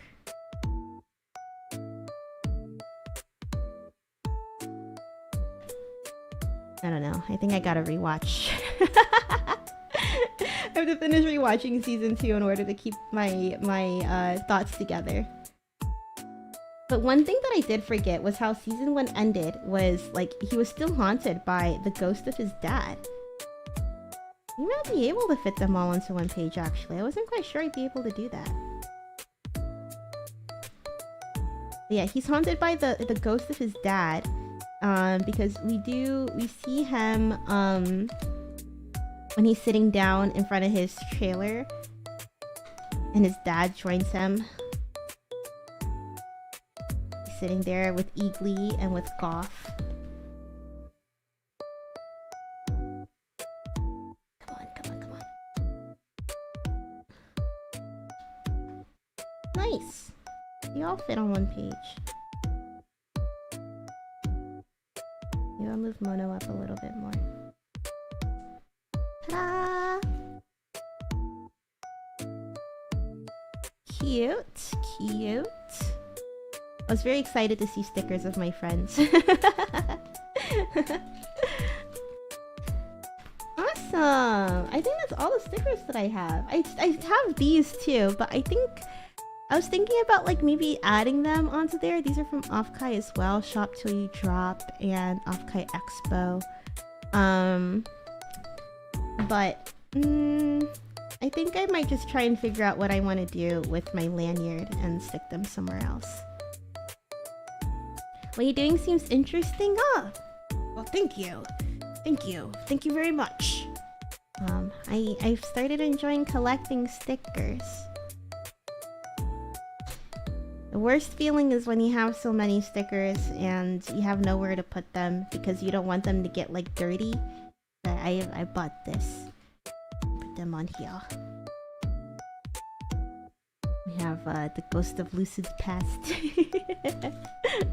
But I love having all my friends in my sticker book. Have our film local page that we made all the way in the back. I don't think I have any more. I think that's really all. Yeah, that's really it. Just trash. Oh wait, how could I forget? Let's have this one from Ray 0. I think this will go great, like around here. Oh! I found it. Here's the artist for these two stickers, for this one and the Tenma and Pippa one that we had as well. Which was on which page? One of these pages. Okay, anyways, this is the artist. Here's the QR code. Hopefully you can scan it. If you can't scan it, oh. Uchu Usagi. So U-C-H-U-U-S-A-G-I. Uchu, like Uchujin, which is alien. And Usagi, which is rabbit. Anyways, we got these lovely stickers from Ray that we can throw in. Cute! We'll share a page. We shall share one together. Oh, but I don't... Wait. Can I do it like this? I don't want to take them off. I think it's like really cute like this. Ah, I don't know. I'll just take them off.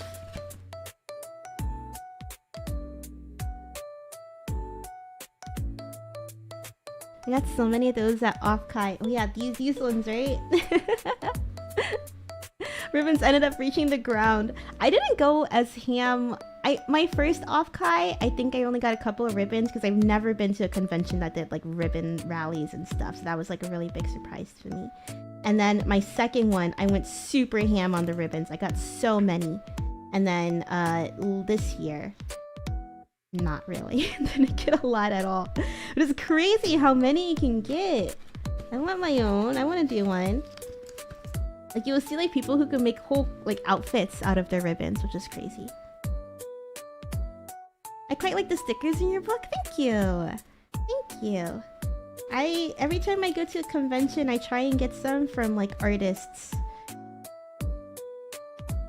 I feel like stickers are such a nice way to support artists. Because one of the reasons that I was really happy when I found out what this book's purpose was. I mean, like, I also just really like getting free things too. And stickers are usually like the one, like a free thing that you get, like the voting ones, you know? It's a nice little memory. Okay. Here's the fates.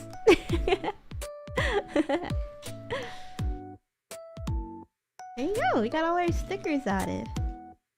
I have another blank page here though, but I'll figure out what to put in there.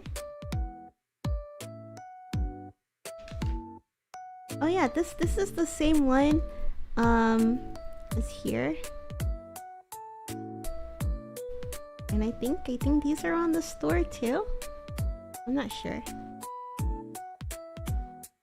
Usually have a couple of stickers from Ray. There are peekers. I think almost all the lucid talents should have these as well. So if you go to our store, should be able to buy T and Xander still. And then I think me and Nay will also have one. I think the others might. I think I remember seeing them at Offkai.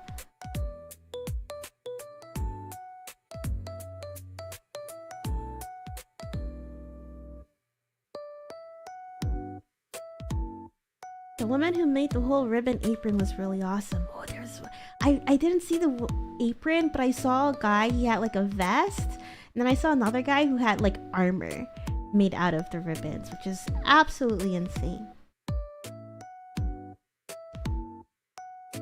Maybe we can move the Enreco one somewhere else. I'm gonna move this one here.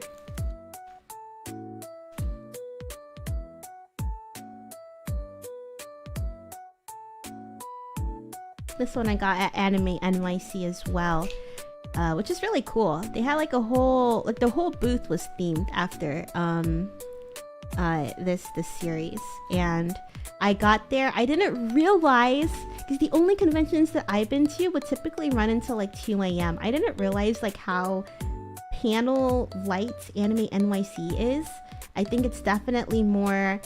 I've only been to conventions where they'll do like either a lot of panels or like a lot of meet and greets and stuff. This one definitely feels like more industry oriented. They closed at like 6. So I came on a Friday after work and I only had like 30 minutes in the vendors hall because I didn't know that they closed so early. So I went over there and lady was passing out stickers. She was passing it out to like the person in front of me, and then I thought she was gonna be like, you know, handing one to me as I walked by, but she didn't. So I had to turn around and be like, hey, actually, can I get a sticker, please? Can I, no, not that. Can I please get a sticker on a gaishimasu?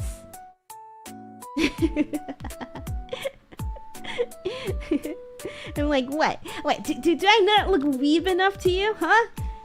Is it because I smell like deodorant? You don't think that I want a Hololive sticker?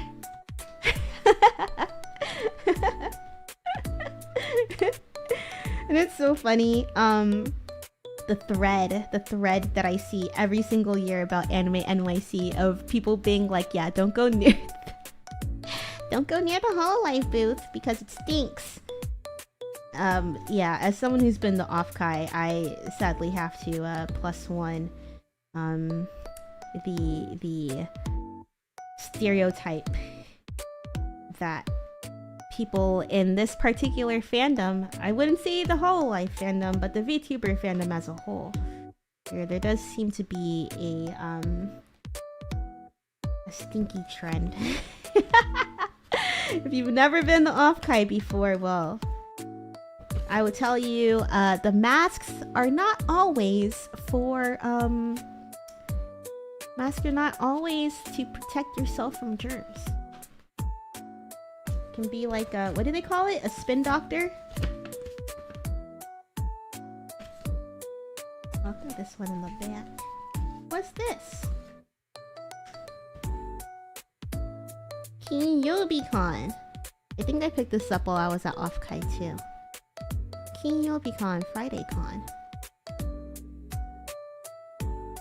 Anime and Gaming Convention. Union City, California.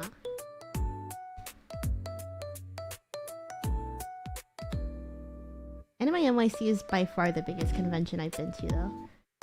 Oh, this is this is completely random. Comedy club tickets. I got 2. I went with a friend. We were I went to go eat dinner with a friend, and we were walking back, and there's a guy who was passing out tickets. He's like, "Hey, come to the comedy show, blah blah blah." And I was like, "You know what? Yeah, let's do it." And my friend was like, "Yeah, let's go try it out." So we went. I don't know if you're supposed to keep these tickets, but I kept it because I thought I saw them collect it. So I was like, okay. I thought maybe I could cheat the system. Because they're pretty beat up, don't you think? Like look at it. This is already like kind of folded and stuff. They're kind of beat up. I feel like I have a sneaking suspicion that these might be reused. So I was like, alright. You know, just in case if I ever return to St. Mark's Comedy Club. I don't know. I don't know if I could do it though. I might feel a little bit bad if I get caught. I don't think I could take that kind of embarrassment, but just in case, I do have it. Only really noticed at the party floors, but I don't exactly have a great nose. I feel like this year wasn't as bad, but there were some places where the smell was more prominent than others. But yeah, definitely the party floors was oof. But this venue was a lot more aired out than the other ones. The other 2 off-kais that I went to, definitely a lot more yeah. The stereotype rings true in some cases. I'm gonna put these back here. Oh, maybe I'll put these in here. These in here. I do have like a card holder actually, so maybe I won't. I'll put those in the card holder. Cool. We got all our stickers together. I'll leave it on I worked the longest on the Flowmoko page, so maybe I'll leave it on that one.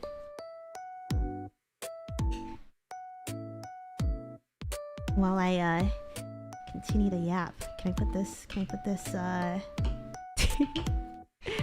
this here, but oh, you can't even see it though. You can't see it at all. Like that. Gorgeous. Gorgeous. I got this one at Off-Kai as well. Actually, the person who this one, I think Oimo, I believe.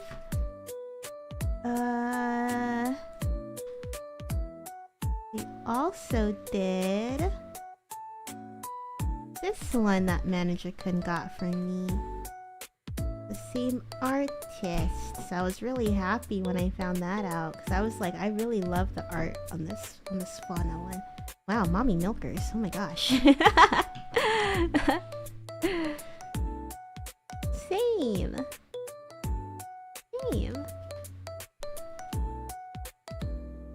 I'm gonna leave it like that.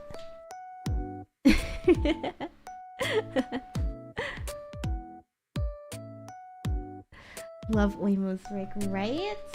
My you know what? Let me grab it.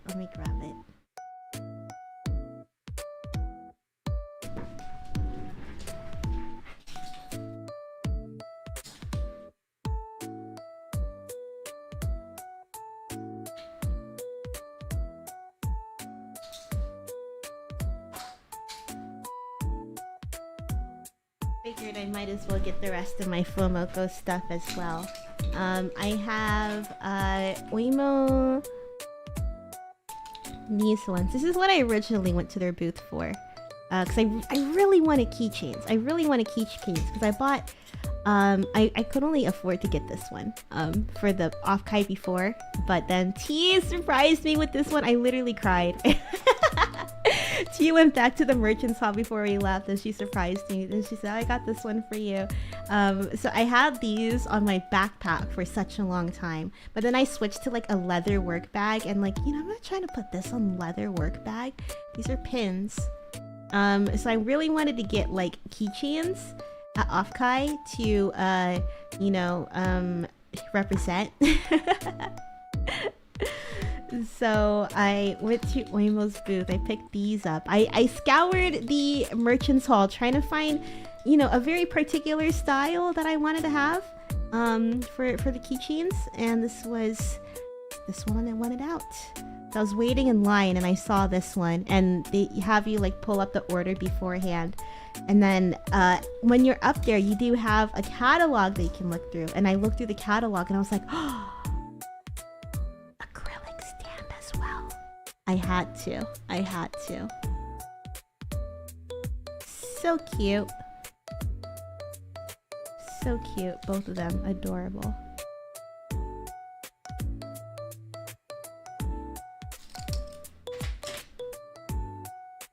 Adorable. And then Nay also got this one for me as well. Before we left. Very, very cute. Very cute. I love collecting. I love collecting things so much. I have so many. Man, did I have so many? Let's see. Now I have all my Fumoko stuff. Oh, I also have a shirt. I got the shirt from Omocat as well. A Fuwawa t-shirt. They only had one small. No. It was the Mokoko one. It was the Mokoko one because they only had the small size left. So I have this one. I have this one. I have this one. I have this one, and I have these, and I also have this one. Wait, there they are. There, I have this one. And then I have all these stickers. Turn it back to their page.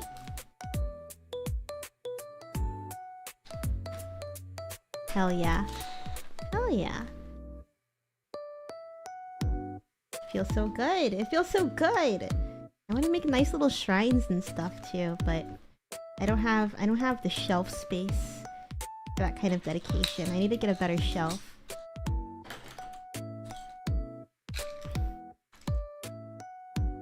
And then what else do I have? I do have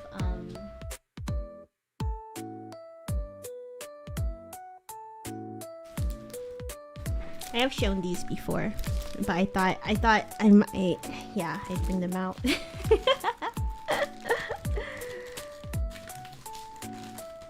I don't have too many art books now that I think about it. I only have these two. It might only be these two. I have Hololive art books as well. But I never looked through these actually. I only bought them because they were cheap. Yeah, honestly, delicious.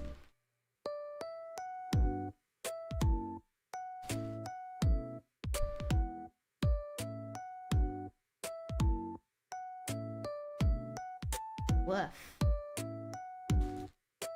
Yeah. I feel like my heart rate didn't really rise too much. Oh, I like this one. I like this one of Callie. I don't know. I don't know how to show you guys. I'm small-brained. I'm too small-brained. But yeah. Got that one. And I think this one's all muddy. Actually, I don't know.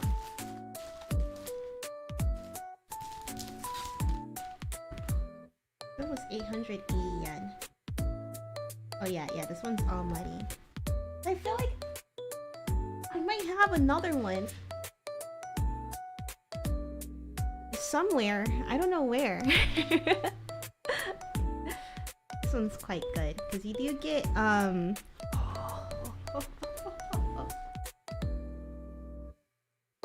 It's been ages since I looked through this. But you do get like nice ref sheets and like nice sketches. And there is one of dude. Sorry, I can't just like leave you guys hanging. Let me continue flipping through the pages. Everybody can't get a good look, but maybe that's a good thing. Oh, here we go. Here we go. This is so like good.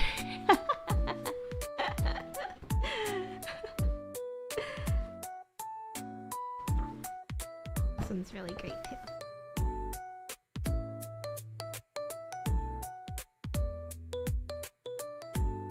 But yeah, not too many pages. We get another ref sheet in here, a couple outfits, and then credits. But very, very pretty in this one. Very pretty is this one. By Circle Seaside Holonium M. Holonium M. I'll be honest, I really don't know.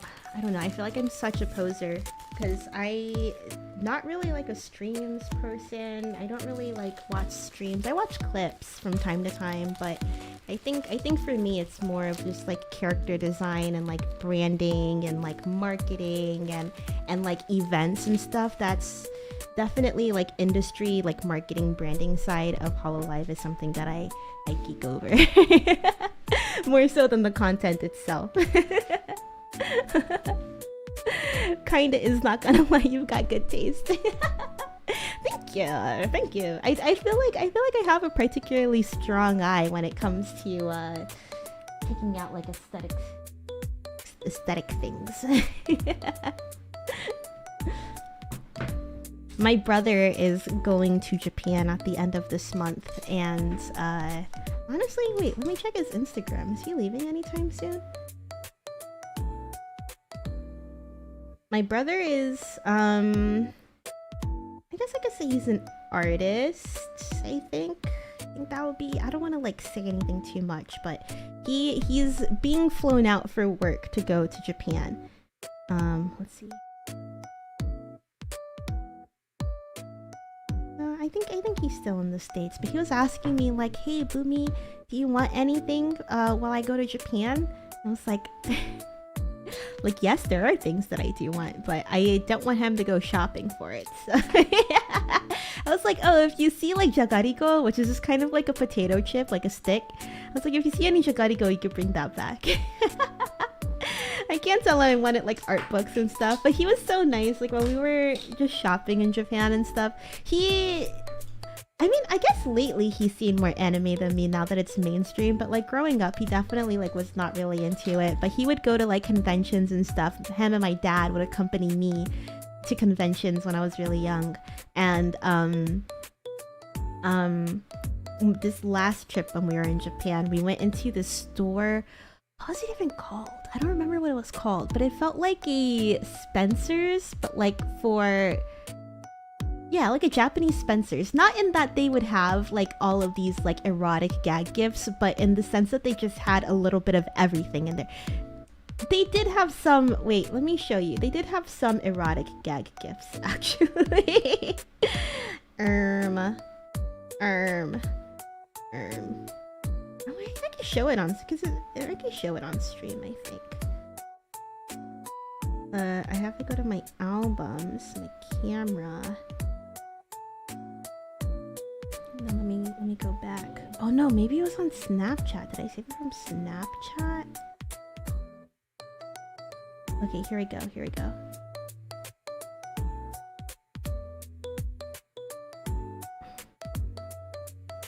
They had, can you see it? Oppai curry. They're selling oppai curry there. What is oppai curry, you may ask? What is oppai curry, you may ask? Well, here's how the back looked.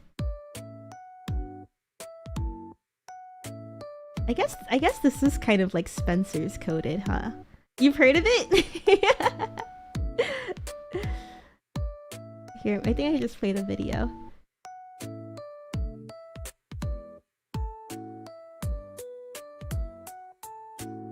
Does it replay? Okay, it doesn't. And it's gonna replay it.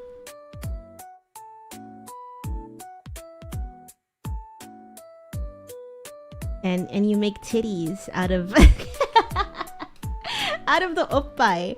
Or yeah, so I guess you get like 2 mounds of rice, and I guess the color of this curry is particularly I don't know, I guess like flesh toned.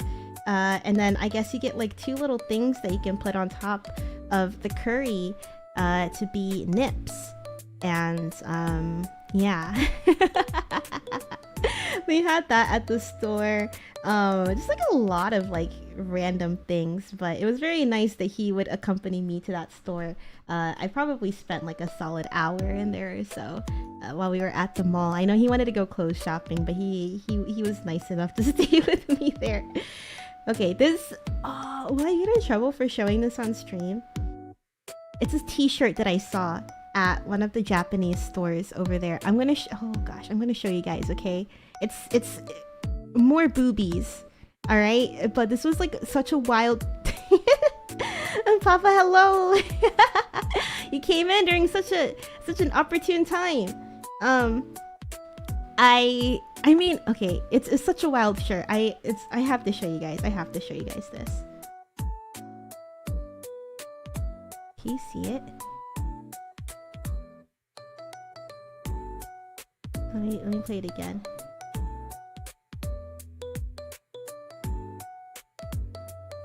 I was like, who's gonna wear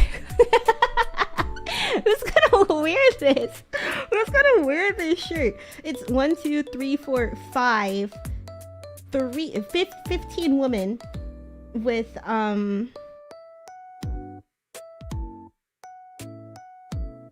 different sizes. Rip vibe. How bad could it possibly be? I think I could do a blur thing at the end. And it says, which one do you prefer? If they could sell this at the store, surely I can show this on stream, right? I'll see if YouTube bonks me first, but I had to show you. I'm sorry.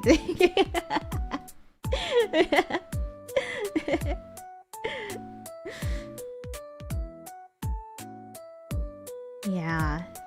And another time, we went to the thrift store, right? Okinawa has like a lot of American like clothes at, because you know they have all the military bases over there, so they have a lot of American clothes at the thrift store.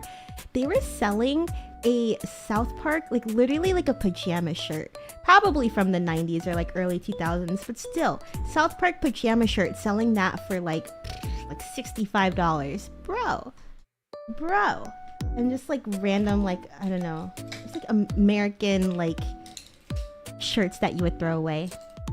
Charging like 30, 40, 50, 60, $70 for those things. Kind of crazy. And it was funny because it's like we went to the thrift store because we wanted to see what Japanese people were thrifting, but it's like, of course they're just thrifting American clothes.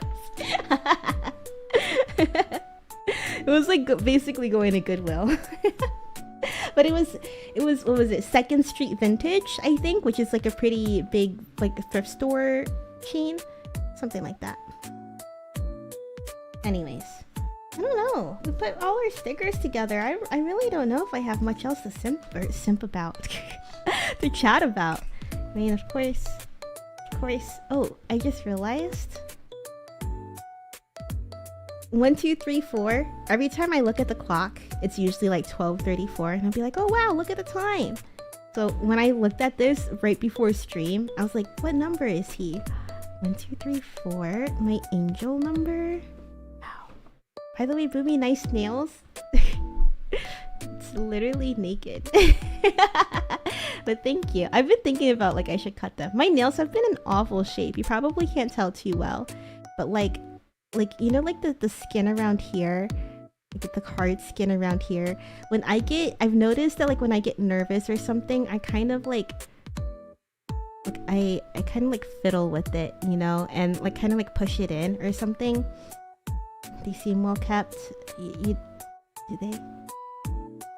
You kind of see, maybe from far away, but like I have like a really bad habit at like picking at the skin on the side. That's why I used to get my nails done. But I don't know, like $60 every 2 weeks, and then I can't cut it on my time. Like I have to wait till I can go over there, like when I have time to go over there to get them cut. So, but when I was getting them done, I didn't have the problem of like picking at it. But like now that they're like bare again, I'm picking at it constantly. Like anytime that I'm nervous, like if I'm talking to somebody and stuff, I'm like Looks better than mine.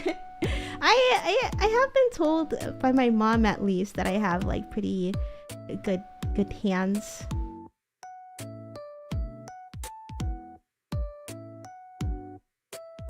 It's me hand modeling. Naked nails are better than no nails. So you think? I heard naked nails are kind of in. I'd also got like a, what is it, like a nail buffer to make them shinier. I heard naked nails are in amongst the wealthy. So maybe I could sell myself as a rich person. Just kidding. I don't have the swag for that. Let's see. I mean, yeah, I'm trying to think of like, oh, where can I put this? I have no space on my desk. This is the only clear area, literally just right here. Naked nails look cute enough, don't worry. I'm glad. I see all the ladies with like their fresh manicures on the train, and I'm like, man, I kind of miss, because when you get a manicure, you feel like a different person. When you got your nails nice and long, I would keep it up if I had A, the time to go regularly, B, the will to spend $60, I guess $120 a month. And then, yeah, but you know, like if my nails were really long, and then I'd be like, oh, but I don't want to spend an hour at the nail salon. I got shit to do, and like I can't cut my nails. Like that sucks. That sucks. I'm glad that they still look nice. You guys have kept the desire to make a nail appointment at bay for a couple more weeks.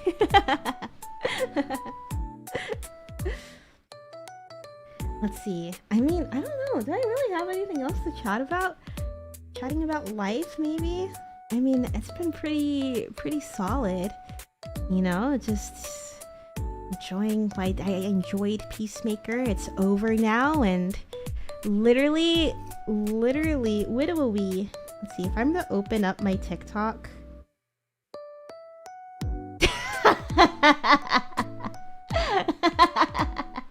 I was like, if I were to open up my TikTok, would an edit be the very first thing that comes up? It's not just a edit. It's the edit. Literally the very first thing on my, oh my gosh, I'm blushing. Literally the very first thing on my For You page. Alright, okay, are you guys ready for this?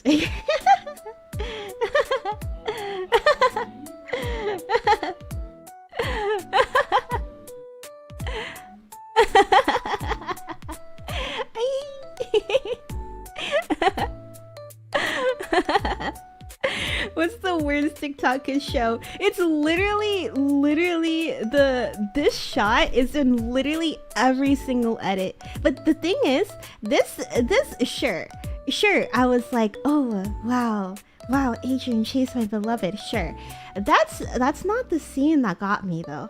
That's not. And look, if you're to look at my likes, wait, let me hide. Okay, actually, I'm just gonna screenshot it so I could crop out my @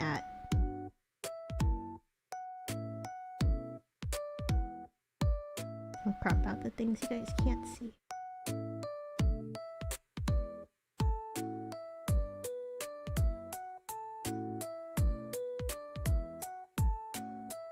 I could probably scroll a little bit longer, but literally, look at my likes. All of my likes.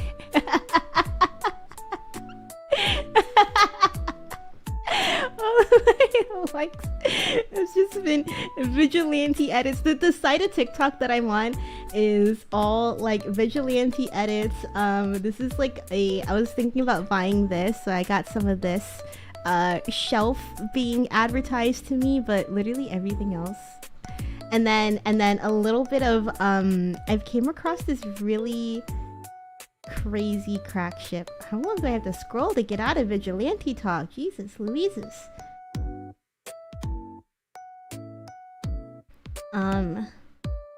I don't know. I don't know if I can find the edit, but there. Oh my god, I gotta save this one. I'm sorry. Wait, I gotta save this one real quick. We can look at it later.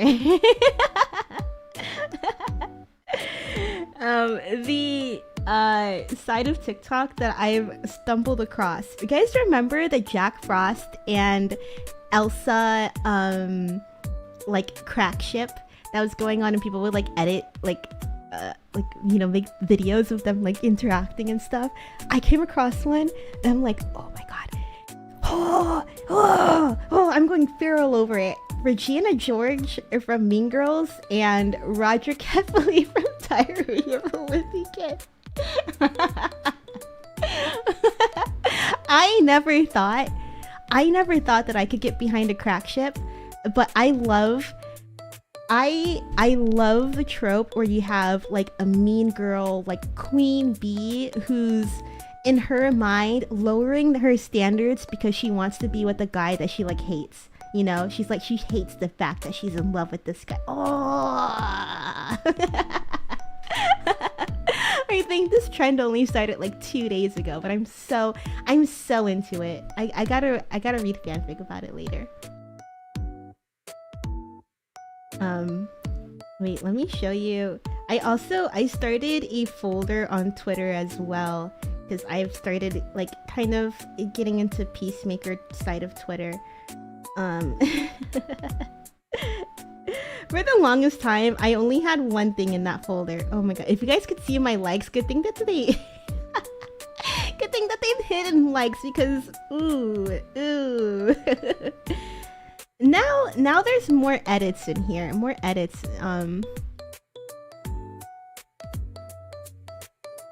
Oh, but I only have like 7. For like literally like 4 days, this is the only thing that was bookmarked in the folder.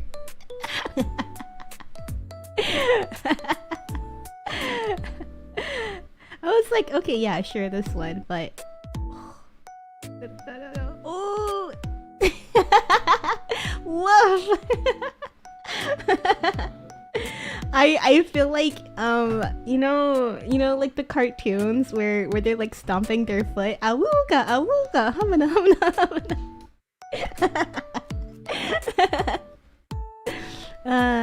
Yeah.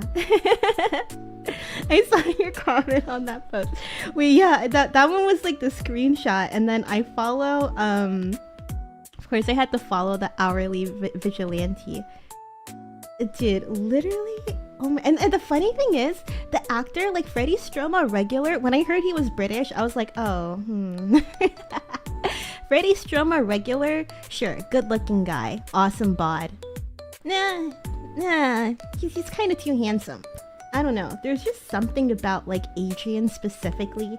Maybe it's the glasses, maybe it's like he's just super stupid, and maybe it's the gap moy. Ooh. I think, was it this one?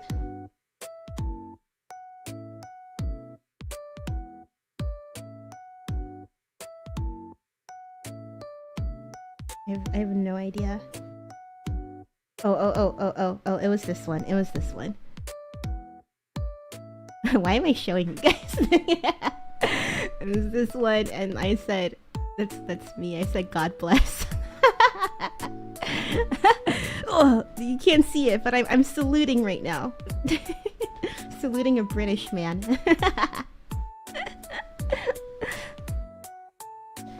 Show us your likes and bookmarks. Let's see. I don't know. I mean, the rest of my bookmarks, everything else is literally just like posts that I saved. I have a lot. But it's because I forget that I have folders. I really like, it's like maybe like art or something where I'm like, oh, I could commission this person later.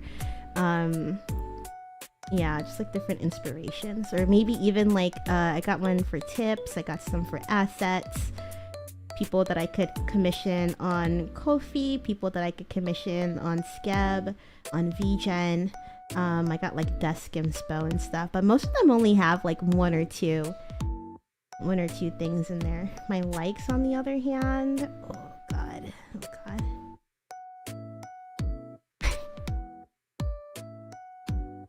Not too bad. Yeah, not too bad. It's like maybe liking my friend's stuff. You guys can't see. There's some vigilante edits on here. There's one. Some stuff about the mayoral election.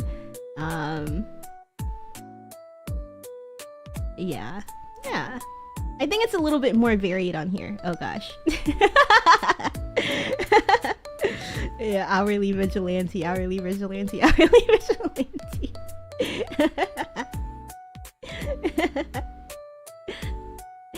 I'm perfectly normal, I promise. Well, I do have to take off. Thanks for the chill, Zatsu. Thanks for stopping by, Madamus.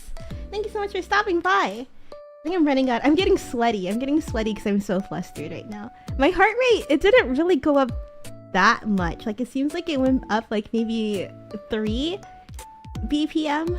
I don't know. I'm getting, oh gosh, I'm getting so flustered. You gotta cool off. I gotta cool off after looking at all those edits. Ooh-wee. My favorite part about the character though is that he's like not a gooner, I guess. I don't know. Even though like all the edits and stuff is goony, I don't know. He's like not like promiscuous, I guess. I don't know how to describe it. But the fact that he's like, oh, ew, like the touch of human skin or whatever, and like I'm like, oh, that's kind of, I wouldn't say it's kind of like me. I don't mind the feeling of human skin, but I'm definitely somebody who's not very touchy. So I'm like, oh, perfect. Like me and Vigilante could just like sit on the couch together and hang out and like not be in close proximity.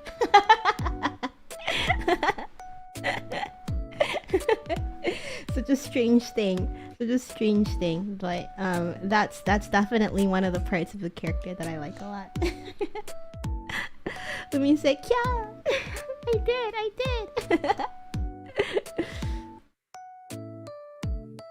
I cannot play like a TikTok for you page game with my friends because everything is just gonna be literally, again, you see. Of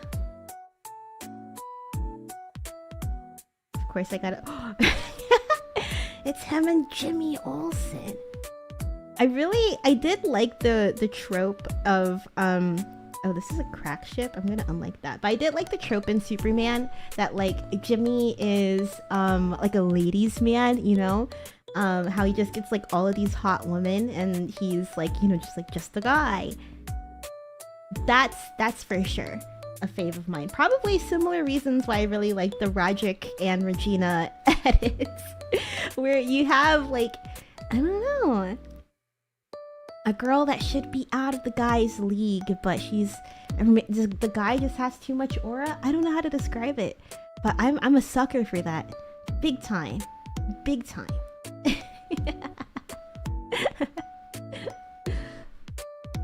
And I saw a lot of people, they're talking about the Roderick and Regina stuff on AO3.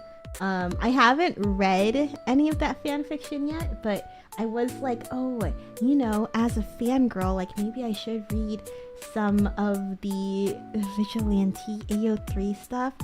Dude, there's a reason that I don't really read too much of the fanfics. It's like, they don't really like, they're not super tailored to my tastes. I usually just kind of like sit and space out. More than anything, when it comes to like imagining character scenarios, space out and like think about how I want like an OC or something to react with the character. But AO3 is spicy. I read like maybe a paragraph and I'm just like, whoa. Let's slow down, fellas. Let me see if I can read something without like, if I read something and I don't know, I'm curious to see like how my heart rate will change. Can I see it? Roderick Regina, Punk Princess, Enemies to Lovers, 4,531 words. I mean, this one's actually really normal. Actually, I mean, at least they don't have any naughty tags, so maybe I shouldn't read this one. Yeah, these ones look fine. These have okay tags. Oh. Oh, not this one. Better than revenge, the very first tag is, spicy. Regina, you're a genius! Gretchen clapped her hands in anticipation. That's right, I would have never thought of that, Karen bleated with this silly expression. Shut up, she should be out soon. Regina's gaze was fixed on the door of the girls' locker room. Excitement filled her mind, providing the much-needed dose of adrenaline. Nothing tasted sweeter than revenge. If everything goes according to plan, the whore who dared to flirt with ... the one who belongs to her will be dismembered, even if it's socially, but still, everyone should know their place. It's convenient that she was protesting against the school hierarchy. The girl tried to start a blog and involve the teachers, a fucking snitch. George thought that she would teach her a lesson. But it didn't go beyond her thoughts until... Coming out, the friend whispered excitedly, biting her lip at the upcoming scene. The blonde turned her head to get a better view of the door. It opened slightly. A hand slowly emerged, followed by Monica Sparks' head. And then the rest of her body. And then they're all laughing at her. Where does Roderick come in here? Oh, he's towards the end. He's crying or something. I don't care. Ran out to school. Regina turned her body towards her friends with a cute grin as her cheekbone burned from someone's gaze. The urge to answer him was scratching at her insides from the inside out. Her body reacted this way only to one person. Roderick.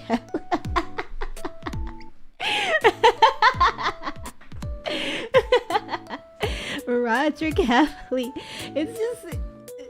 Wait, let me see if I can pull one up. It's just really funny to think of them like in the same... Oh, I only had to scroll down once. Oh,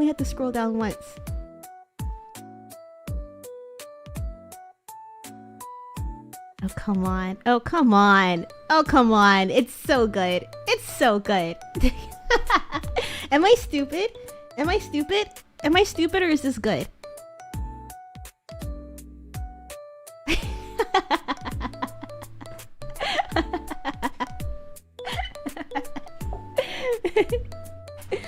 Okay. All right. Let me see. Let me see if I can find a Peacemaker. When I looked at the Peacemaker ones, all of them were so... They have like 50 tags, and all of it is just like pornography.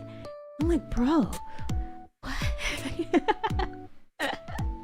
Wait, this one person was like, "Yep, it's me. I wrote smut." Wait. Let me see if I can find it. They had like just everybody in there, and I'm like, damn, girl.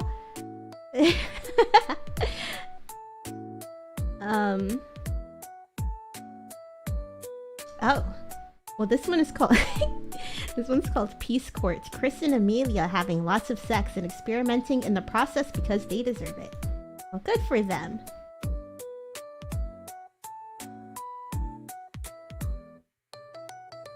Oh, I can't find it. This is date updated. I don't know, but they had characters from like all... Oh, here it is. Guess who decided to... Okay. Oh, I see. It's because it's Kinktober. So it's probably like a bunch of one-shots. I was like, oh my gosh. Like, their character is just like going at it with everybody. No, guess who decided to write smut? It's me. And the tags are Fantastic Four, the Fantastic Four's First Steps, Marvel Cinematic Universe, X-Men Movieverse, Star Wars Sequel Trilogy, Star Wars All Media Types, Spider-Man, Spider-Verse, Gladiator, Peacemaker, Stranger Things, Superman, no archive warnings apply, Adrian Chase and the Reader, Peter Maximoff, the X-Men alternate timeline movies, which honestly, Pietro's better in my opinion. I know everybody really likes Evan Peters as Quicksilver, but come on guys, Aaron Taylor Johnson, ladies.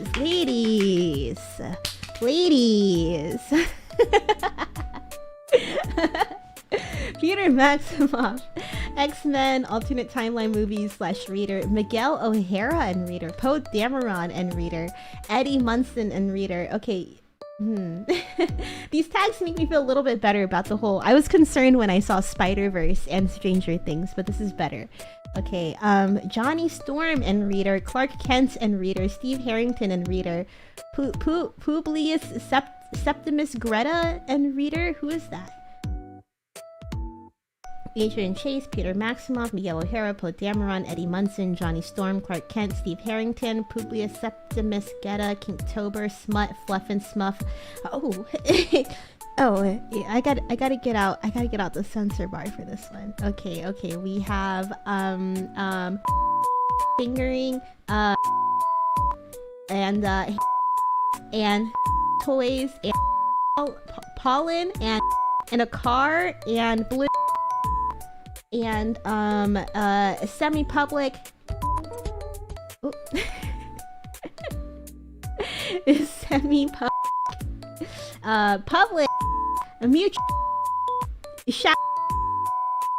exhibitionism, fluff angst with a happy ending, shameless established relationship, and then oh golly. Ooh, wee. What did they write?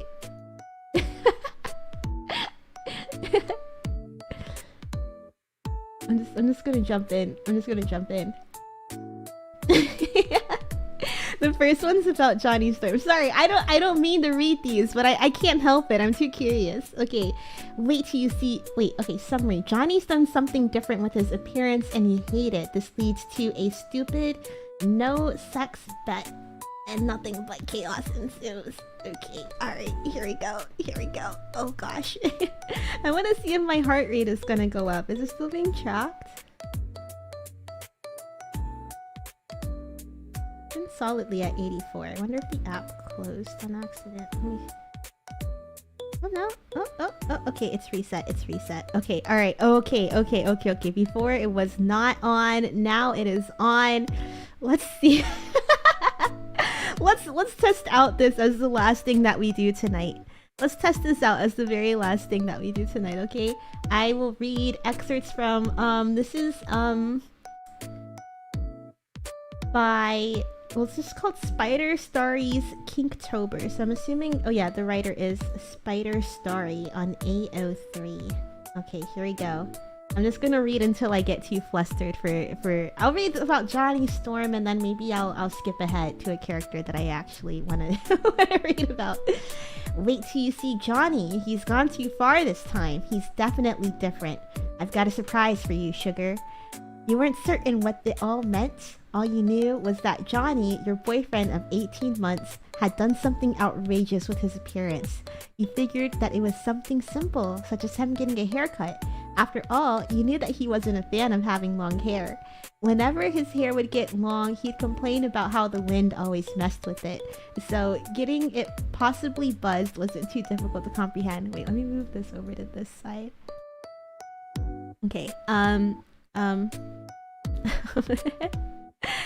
However, that did not explain or warrant the mocking tone Ben used over the phone. Throughout the week you've been away from New York, you've gotten conflicting reports from each of the Fantastic Four members as to what Johnny has done. I'm like waiting, like a jump scare. I'm like waiting for something to just go, you know. Okay, okay, let's see. Whenever you asked Ben, he would always be giddy and just chuckle about it, then change the subject. This told you that if Johnny had gotten it buzzed, Ben wouldn't have found it humorous, which meant that it had to be something funny. Perhaps Johnny had dyed his hair as a joke? Maybe it's a blazing hot red to match his fiery powers. But then again, would Sue have sounded so disgusted whenever you brought it up? Why would she say he had gone too far this time? It couldn't have been that he dyed his hair. No shade of red could cause the inflection of her voice to have that much disgust. which meant it had to be something else. Reed sounded confused about the situation, meaning that Johnny had done something silly with his appearance. Most likely, Reed had been told to hold his tongue since he can be overtly blunt about things, instead of opting to say his brother-in-law looked different, which meant it had to be something bad. Oh, gosh, okay.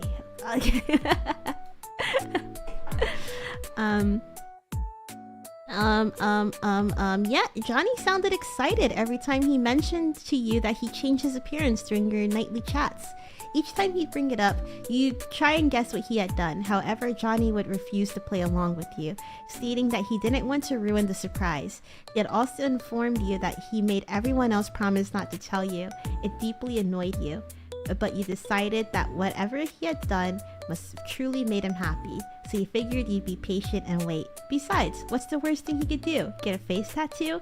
Your silly boyfriend may be impulsive, but he wasn't stupid. Even Johnny Storm had his limits. Not to mention, he had always gone on about how his face was already perfect, which is why you automatically ruled it out. Instead, you decided to stop speculating on it, and promised yourself that whatever he did to change his appearance, you would support it no matter what. What happened? What did he do? My heart rate's already going up. Okay. Ooh. Well, that was until you see what he did. It's absurd. It's ugly. It's downright repulsive. It's a goddamn blonde horseshoe.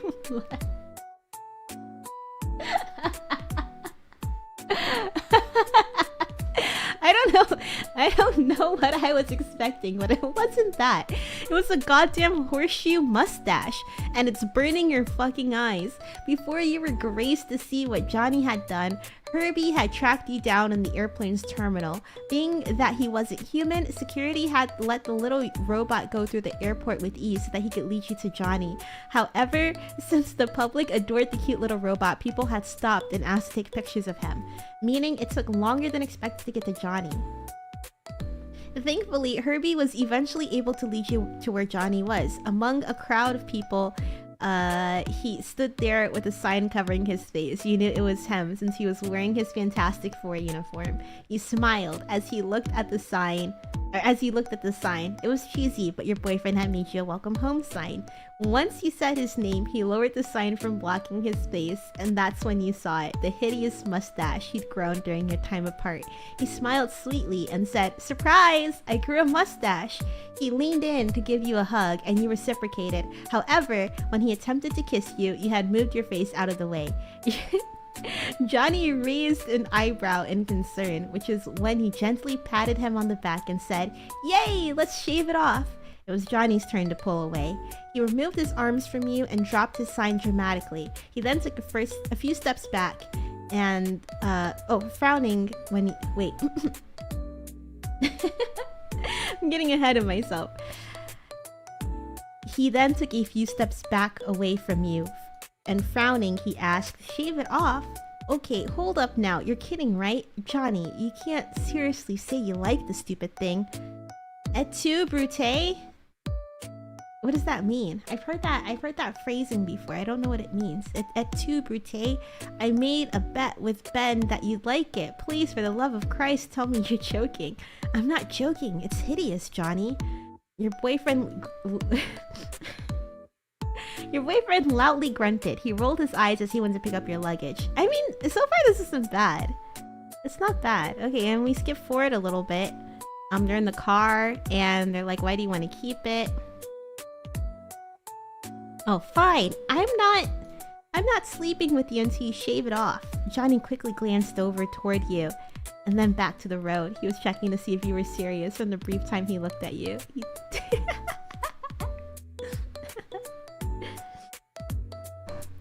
Latin for "you too, Brutus"? It was said when Brutus stabbed Caesar. Oh, I see. Et tu, Brute? Basically betrayal. I see. Man, imagine... Did he really say that? Or was it like in like the literary retellings? Because imagine like you say something like that and people... It sticks for thousands of years. Okay, I don't really care about Johnny Storm, I'll be honest. I'm the second one's about Miguel O'Hara. Miguel enjoys traveling the multiverse. He does not, however, enjoy when the multiverse plays cruel jokes on him. Especially, what is a sex pollen plant? What is that? I don't want to know. I'm going down. I'm going down. After that, oh, here we go. Here we go. Here's what I'm looking for. All right, let's see if this gets my pulse running. I have no idea. I just know it's a famous line in the play. Oh, so yeah, it's probably just the play then. Yeah. It was Shakespeare? Okay. Oh!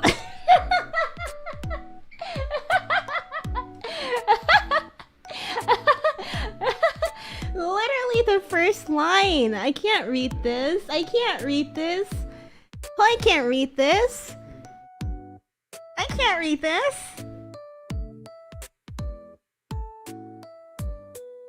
I'm gonna bleep out everything. Oh man, oh gosh. I'm even uncomfortable swearing now.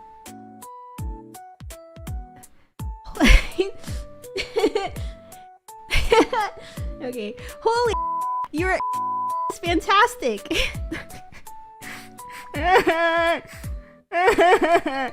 Is this like an 86 here? Is it any better?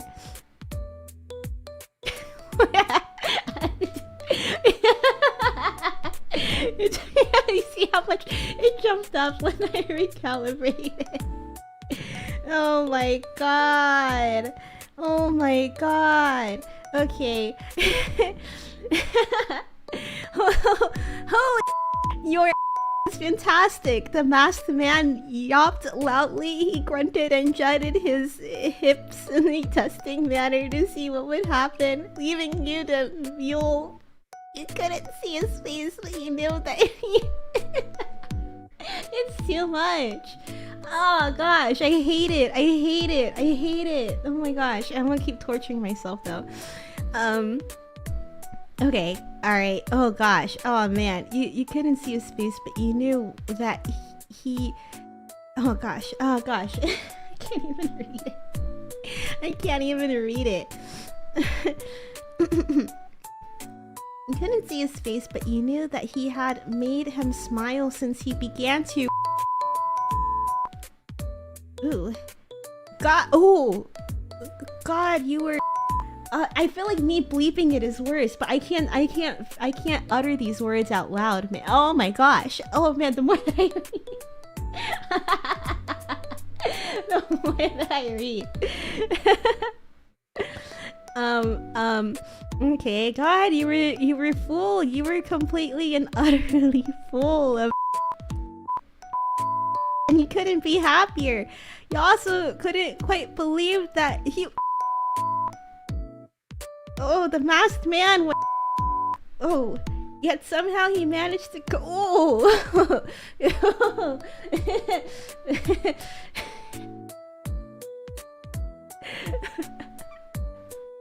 Censor them by using the word Neiomi. It's like not even just like the whole phrasing of it is just like... Okay, yeah, alright. Anytime I get uncomfortable, I'm just a phrasing and all. I'm just gonna say Neiomi for each word, okay? Wow. Wow. I need to drink some more. Wow.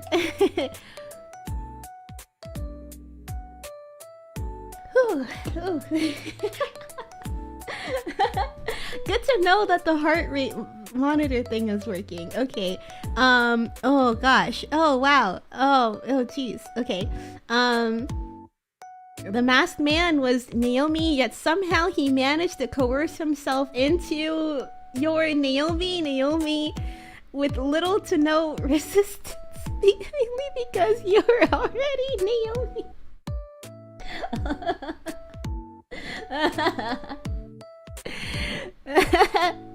Neiomi, you're so Neiomi. I'm so freaking thankful.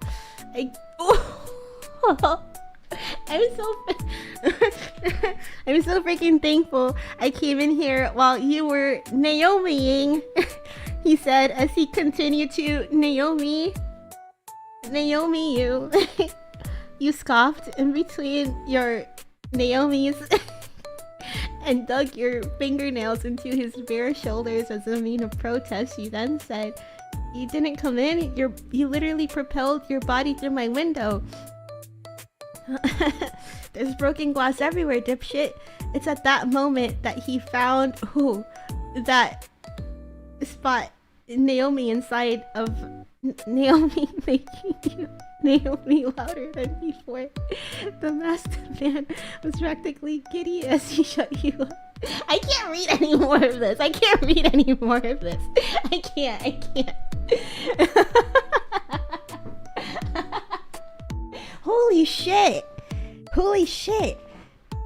No way.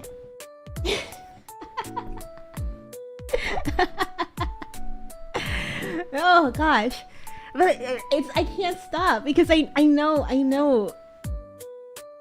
Do I want to stop? I want to stop reading. I do want, like, my stomach hurts. I want to stop reading, but I can't. It's like a car crash. I'm sure you guys are having a field day with this too. And I'm halfway through. Okay, maybe if I just like skim through it. Let me skim through it. Let's see. No need to get technical while I get Don't need to get technical while I get recrecal in your Naomi. Sweetie, he taunted. At this rate,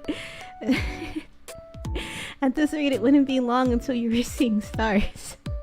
You felt that. I'm just gonna keep scrolling down.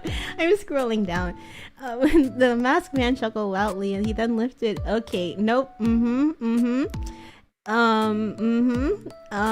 Let's see. You smiled at him as you looked up at him through your lashes. Couldn't see his face through his masked visor, but you were certain that his eyes were nothing but kind. Okay, yeah, let's keep going. A few minutes prior to now, the masked man vigilante had crashed through your window. Here, I should put this on the desk. I should put this like right here for context purposes, I guess. Okay, let's see. He had crashed through your window. Okay, so they just started straight off into the action in this one. So I guess we're going back. He crashed through your window, and the chaos that ensued ensured he stated that he wasn't going to harm you. Oh, okay, so I guess maybe typo. In the chaos that ensued, he stated that he wasn't gonna harm you, and that he was on the run from some crooked cops. But before he could explain what had brought him to be on the run from the police, the masked man had turned toward you, and he saw the disheveled state that you were in. You were naked on top of your...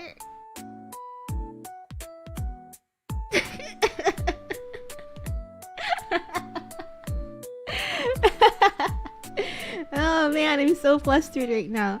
And it's like, it doesn't even, I don't even think because the character has anything to do with it at this point. I think it's just because it doesn't really feel like, I don't know, it doesn't really feel like I'm reading anything about this specific character. I think it's just the fact that I'm reading this. Okay. Yeah, you know, she was naked on top of your comforter with Naomi's stuffed Naomi in your Naomi. A Naomi laid nearby, buzzing loudly. You were completely nude, and your Naomi was sopping Naomi. Why are you Naomiing yourself when you've got a Naomi right there? Question. I can't do this. I'm done. I can't do this. I can't. Wait, no, I have... Wait, no, how did they get into it, though?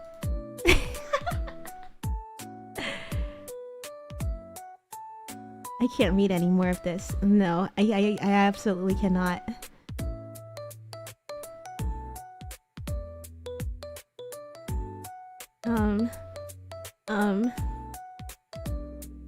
he just tells him why.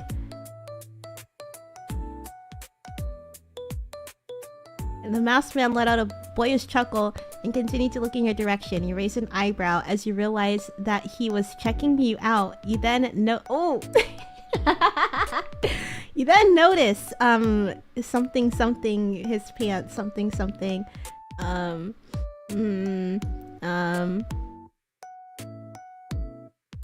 like what you see? I can't tell since you're hiding behind a mask.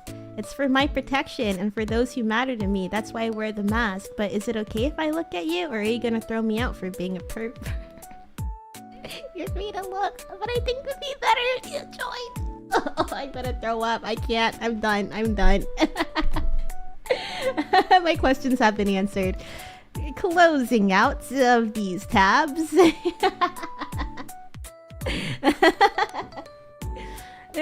Haven't beaten the 102 mark. And the 102 mark is literally just me trying to clean my room too hurriedly before I started stream.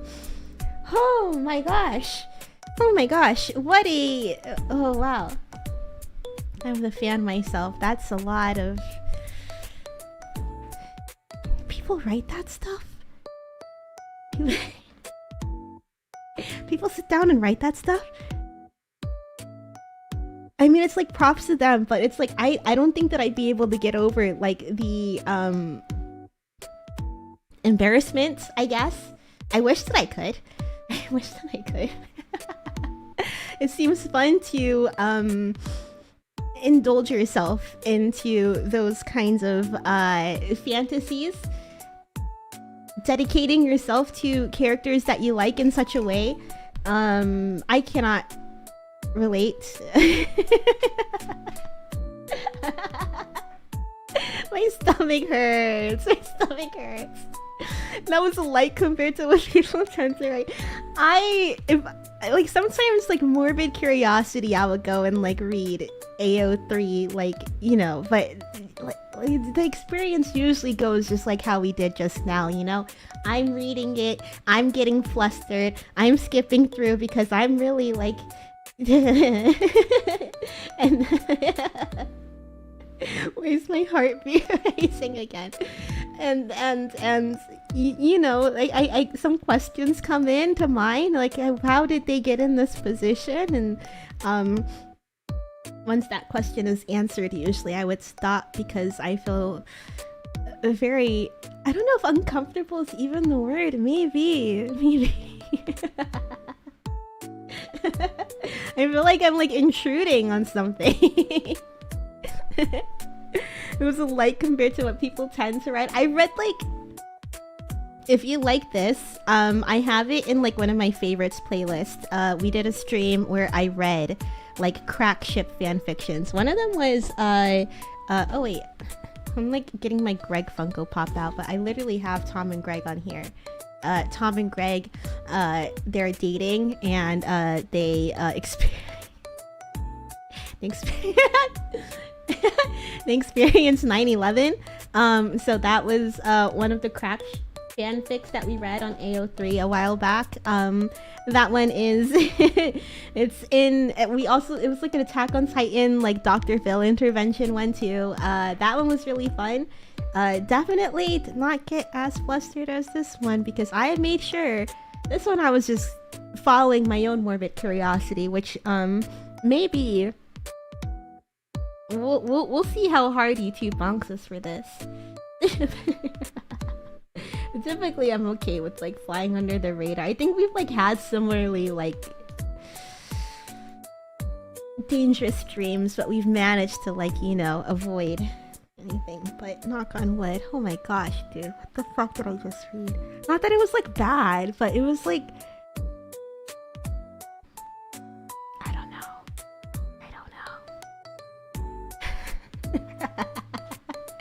I don't think of characters in that way. Like sure, you know, you've seen the edits that I've have saved on my TikTok and on my Twitter, right? Like you've seen what I've commented on, and it'll be like, wow, yum, like it's nice to look at. You take it like that. Wow. Izui Mama. Silly mama, man. Alright, okay. Oh, I need to take a shower. I'm gonna find somebody for us to raid. I'm gonna eat dinner and I'm gonna take a shower after this. That was a lot.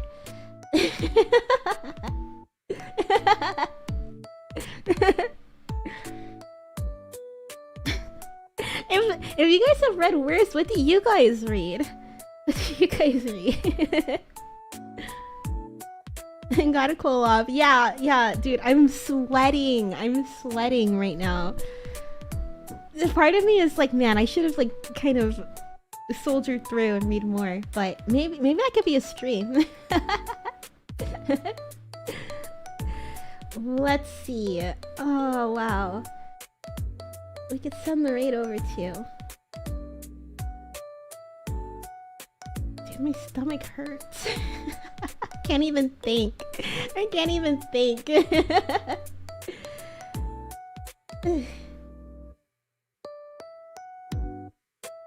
We'll go ahead and send the raid over to I don't really have a lot of people for this time. We'll send the raid.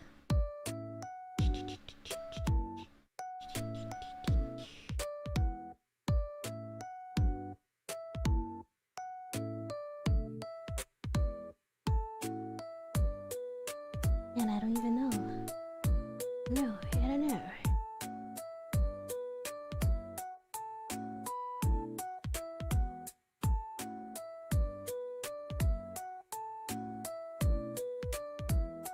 It's like all big people.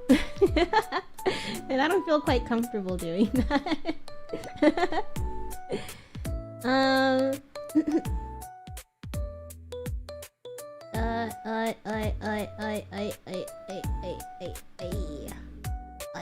You know what? We'll just send the raid over to my stream for tomorrow. How about that?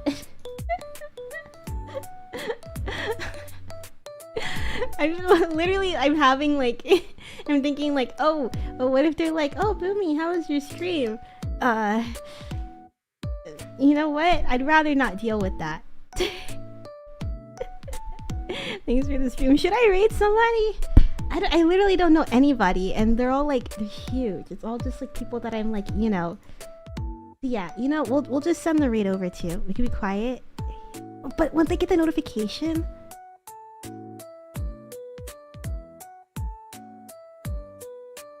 Can I refresh? If I refresh, will it give me a new list? Dude, I'm sweating, man. That... I'm such a pussy, dude. Oh, okay, refreshing helped. Refreshing helped. Okay. I'm gonna send the raid over to... Got a couple more people on the list. I'm gonna send the raid over to...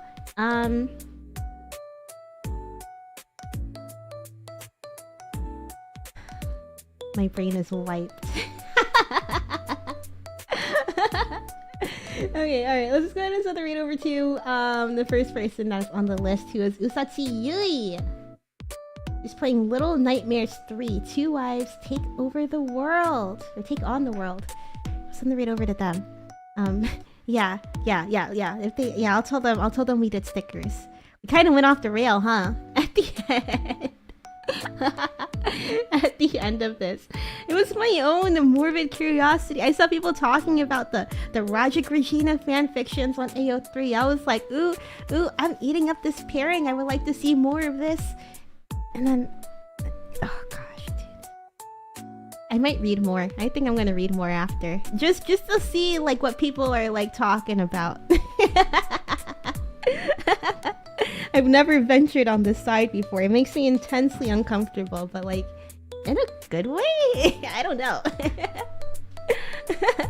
But yeah, we're gonna send the raid over to Usatsu Yui playing Little Nightmares 3. So yeah, enjoy. Thank you guys for hanging out with me today. Really means a lot that I mean, it's been a while since you've done like a nice little yapping Zatsu, so I hope it was really fun. It was always a lot of fun to hang out with you guys and you know, kind of go off the rails in like whichever way that I want to. So yeah, I did enjoy that a lot. Your Harima peeking again says a lot. I'm not lying, I promise. Yeah, just out of curiosity. But it's fun. It's fun to like I don't know, really dive into a character. I've never look. Are we gonna break 100 as I talk about this? I've never like I don't know, like I said, I never really read fan fictions a lot, and I'm knee deep in like this Adrian Chase phase of my attention span, and I think at this point, it's not that the edits don't cut it for me, but I think it's just like I'm yearning for a little bit more characterization, just like I got from that one comic that I bought the other day. It's on the table.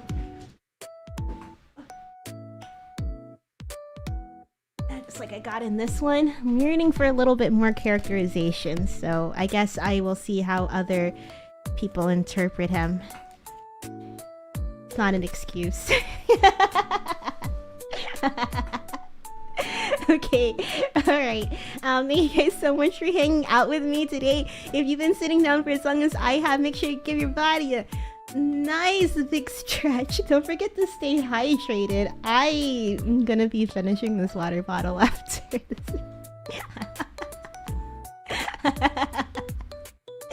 Oh my gosh. Oh wee. Oh wow. Oh wow. Fanning myself. And last but not least, treat yourself to something special. It's Saturday after all. I'm gonna treat myself to a cold shower. Yeah, I'm gonna treat myself to a cold shower after this. Maybe I'll peep a few more edits and then I'll take a cold shower. And yeah, thank you guys so much for hanging out with me. Tomorrow we will be back with our Succession Sundays. Ooh, Disgusting Brothers. This is a season 4 reference actually, so you guys won't understand this until next week, because tomorrow we are finishing season 3. We only have one episode to watch tomorrow because I want to leave you guys on I want to leave you guys on a cliffhanger. So yeah, it'll be a little bit on the shorter end, our watch along, but trust me, you don't want to miss this finale. It's honestly, this whole show is so good. This finale is probably, I think it's my favorite one. I think it might be my favorite one. But yeah, until next time, take care. Take care. I can't believe we ended the stream on this note. Bye! Oh my gosh.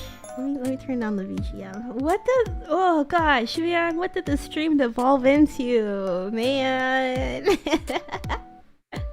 I'll wait until YouTube be's mean to me, until they bully me, until I like decide what to do with the VOD. So for now, it'll stay up as is. Dude, my Twitter feed is just, wow. Okay, I'm going. Bye.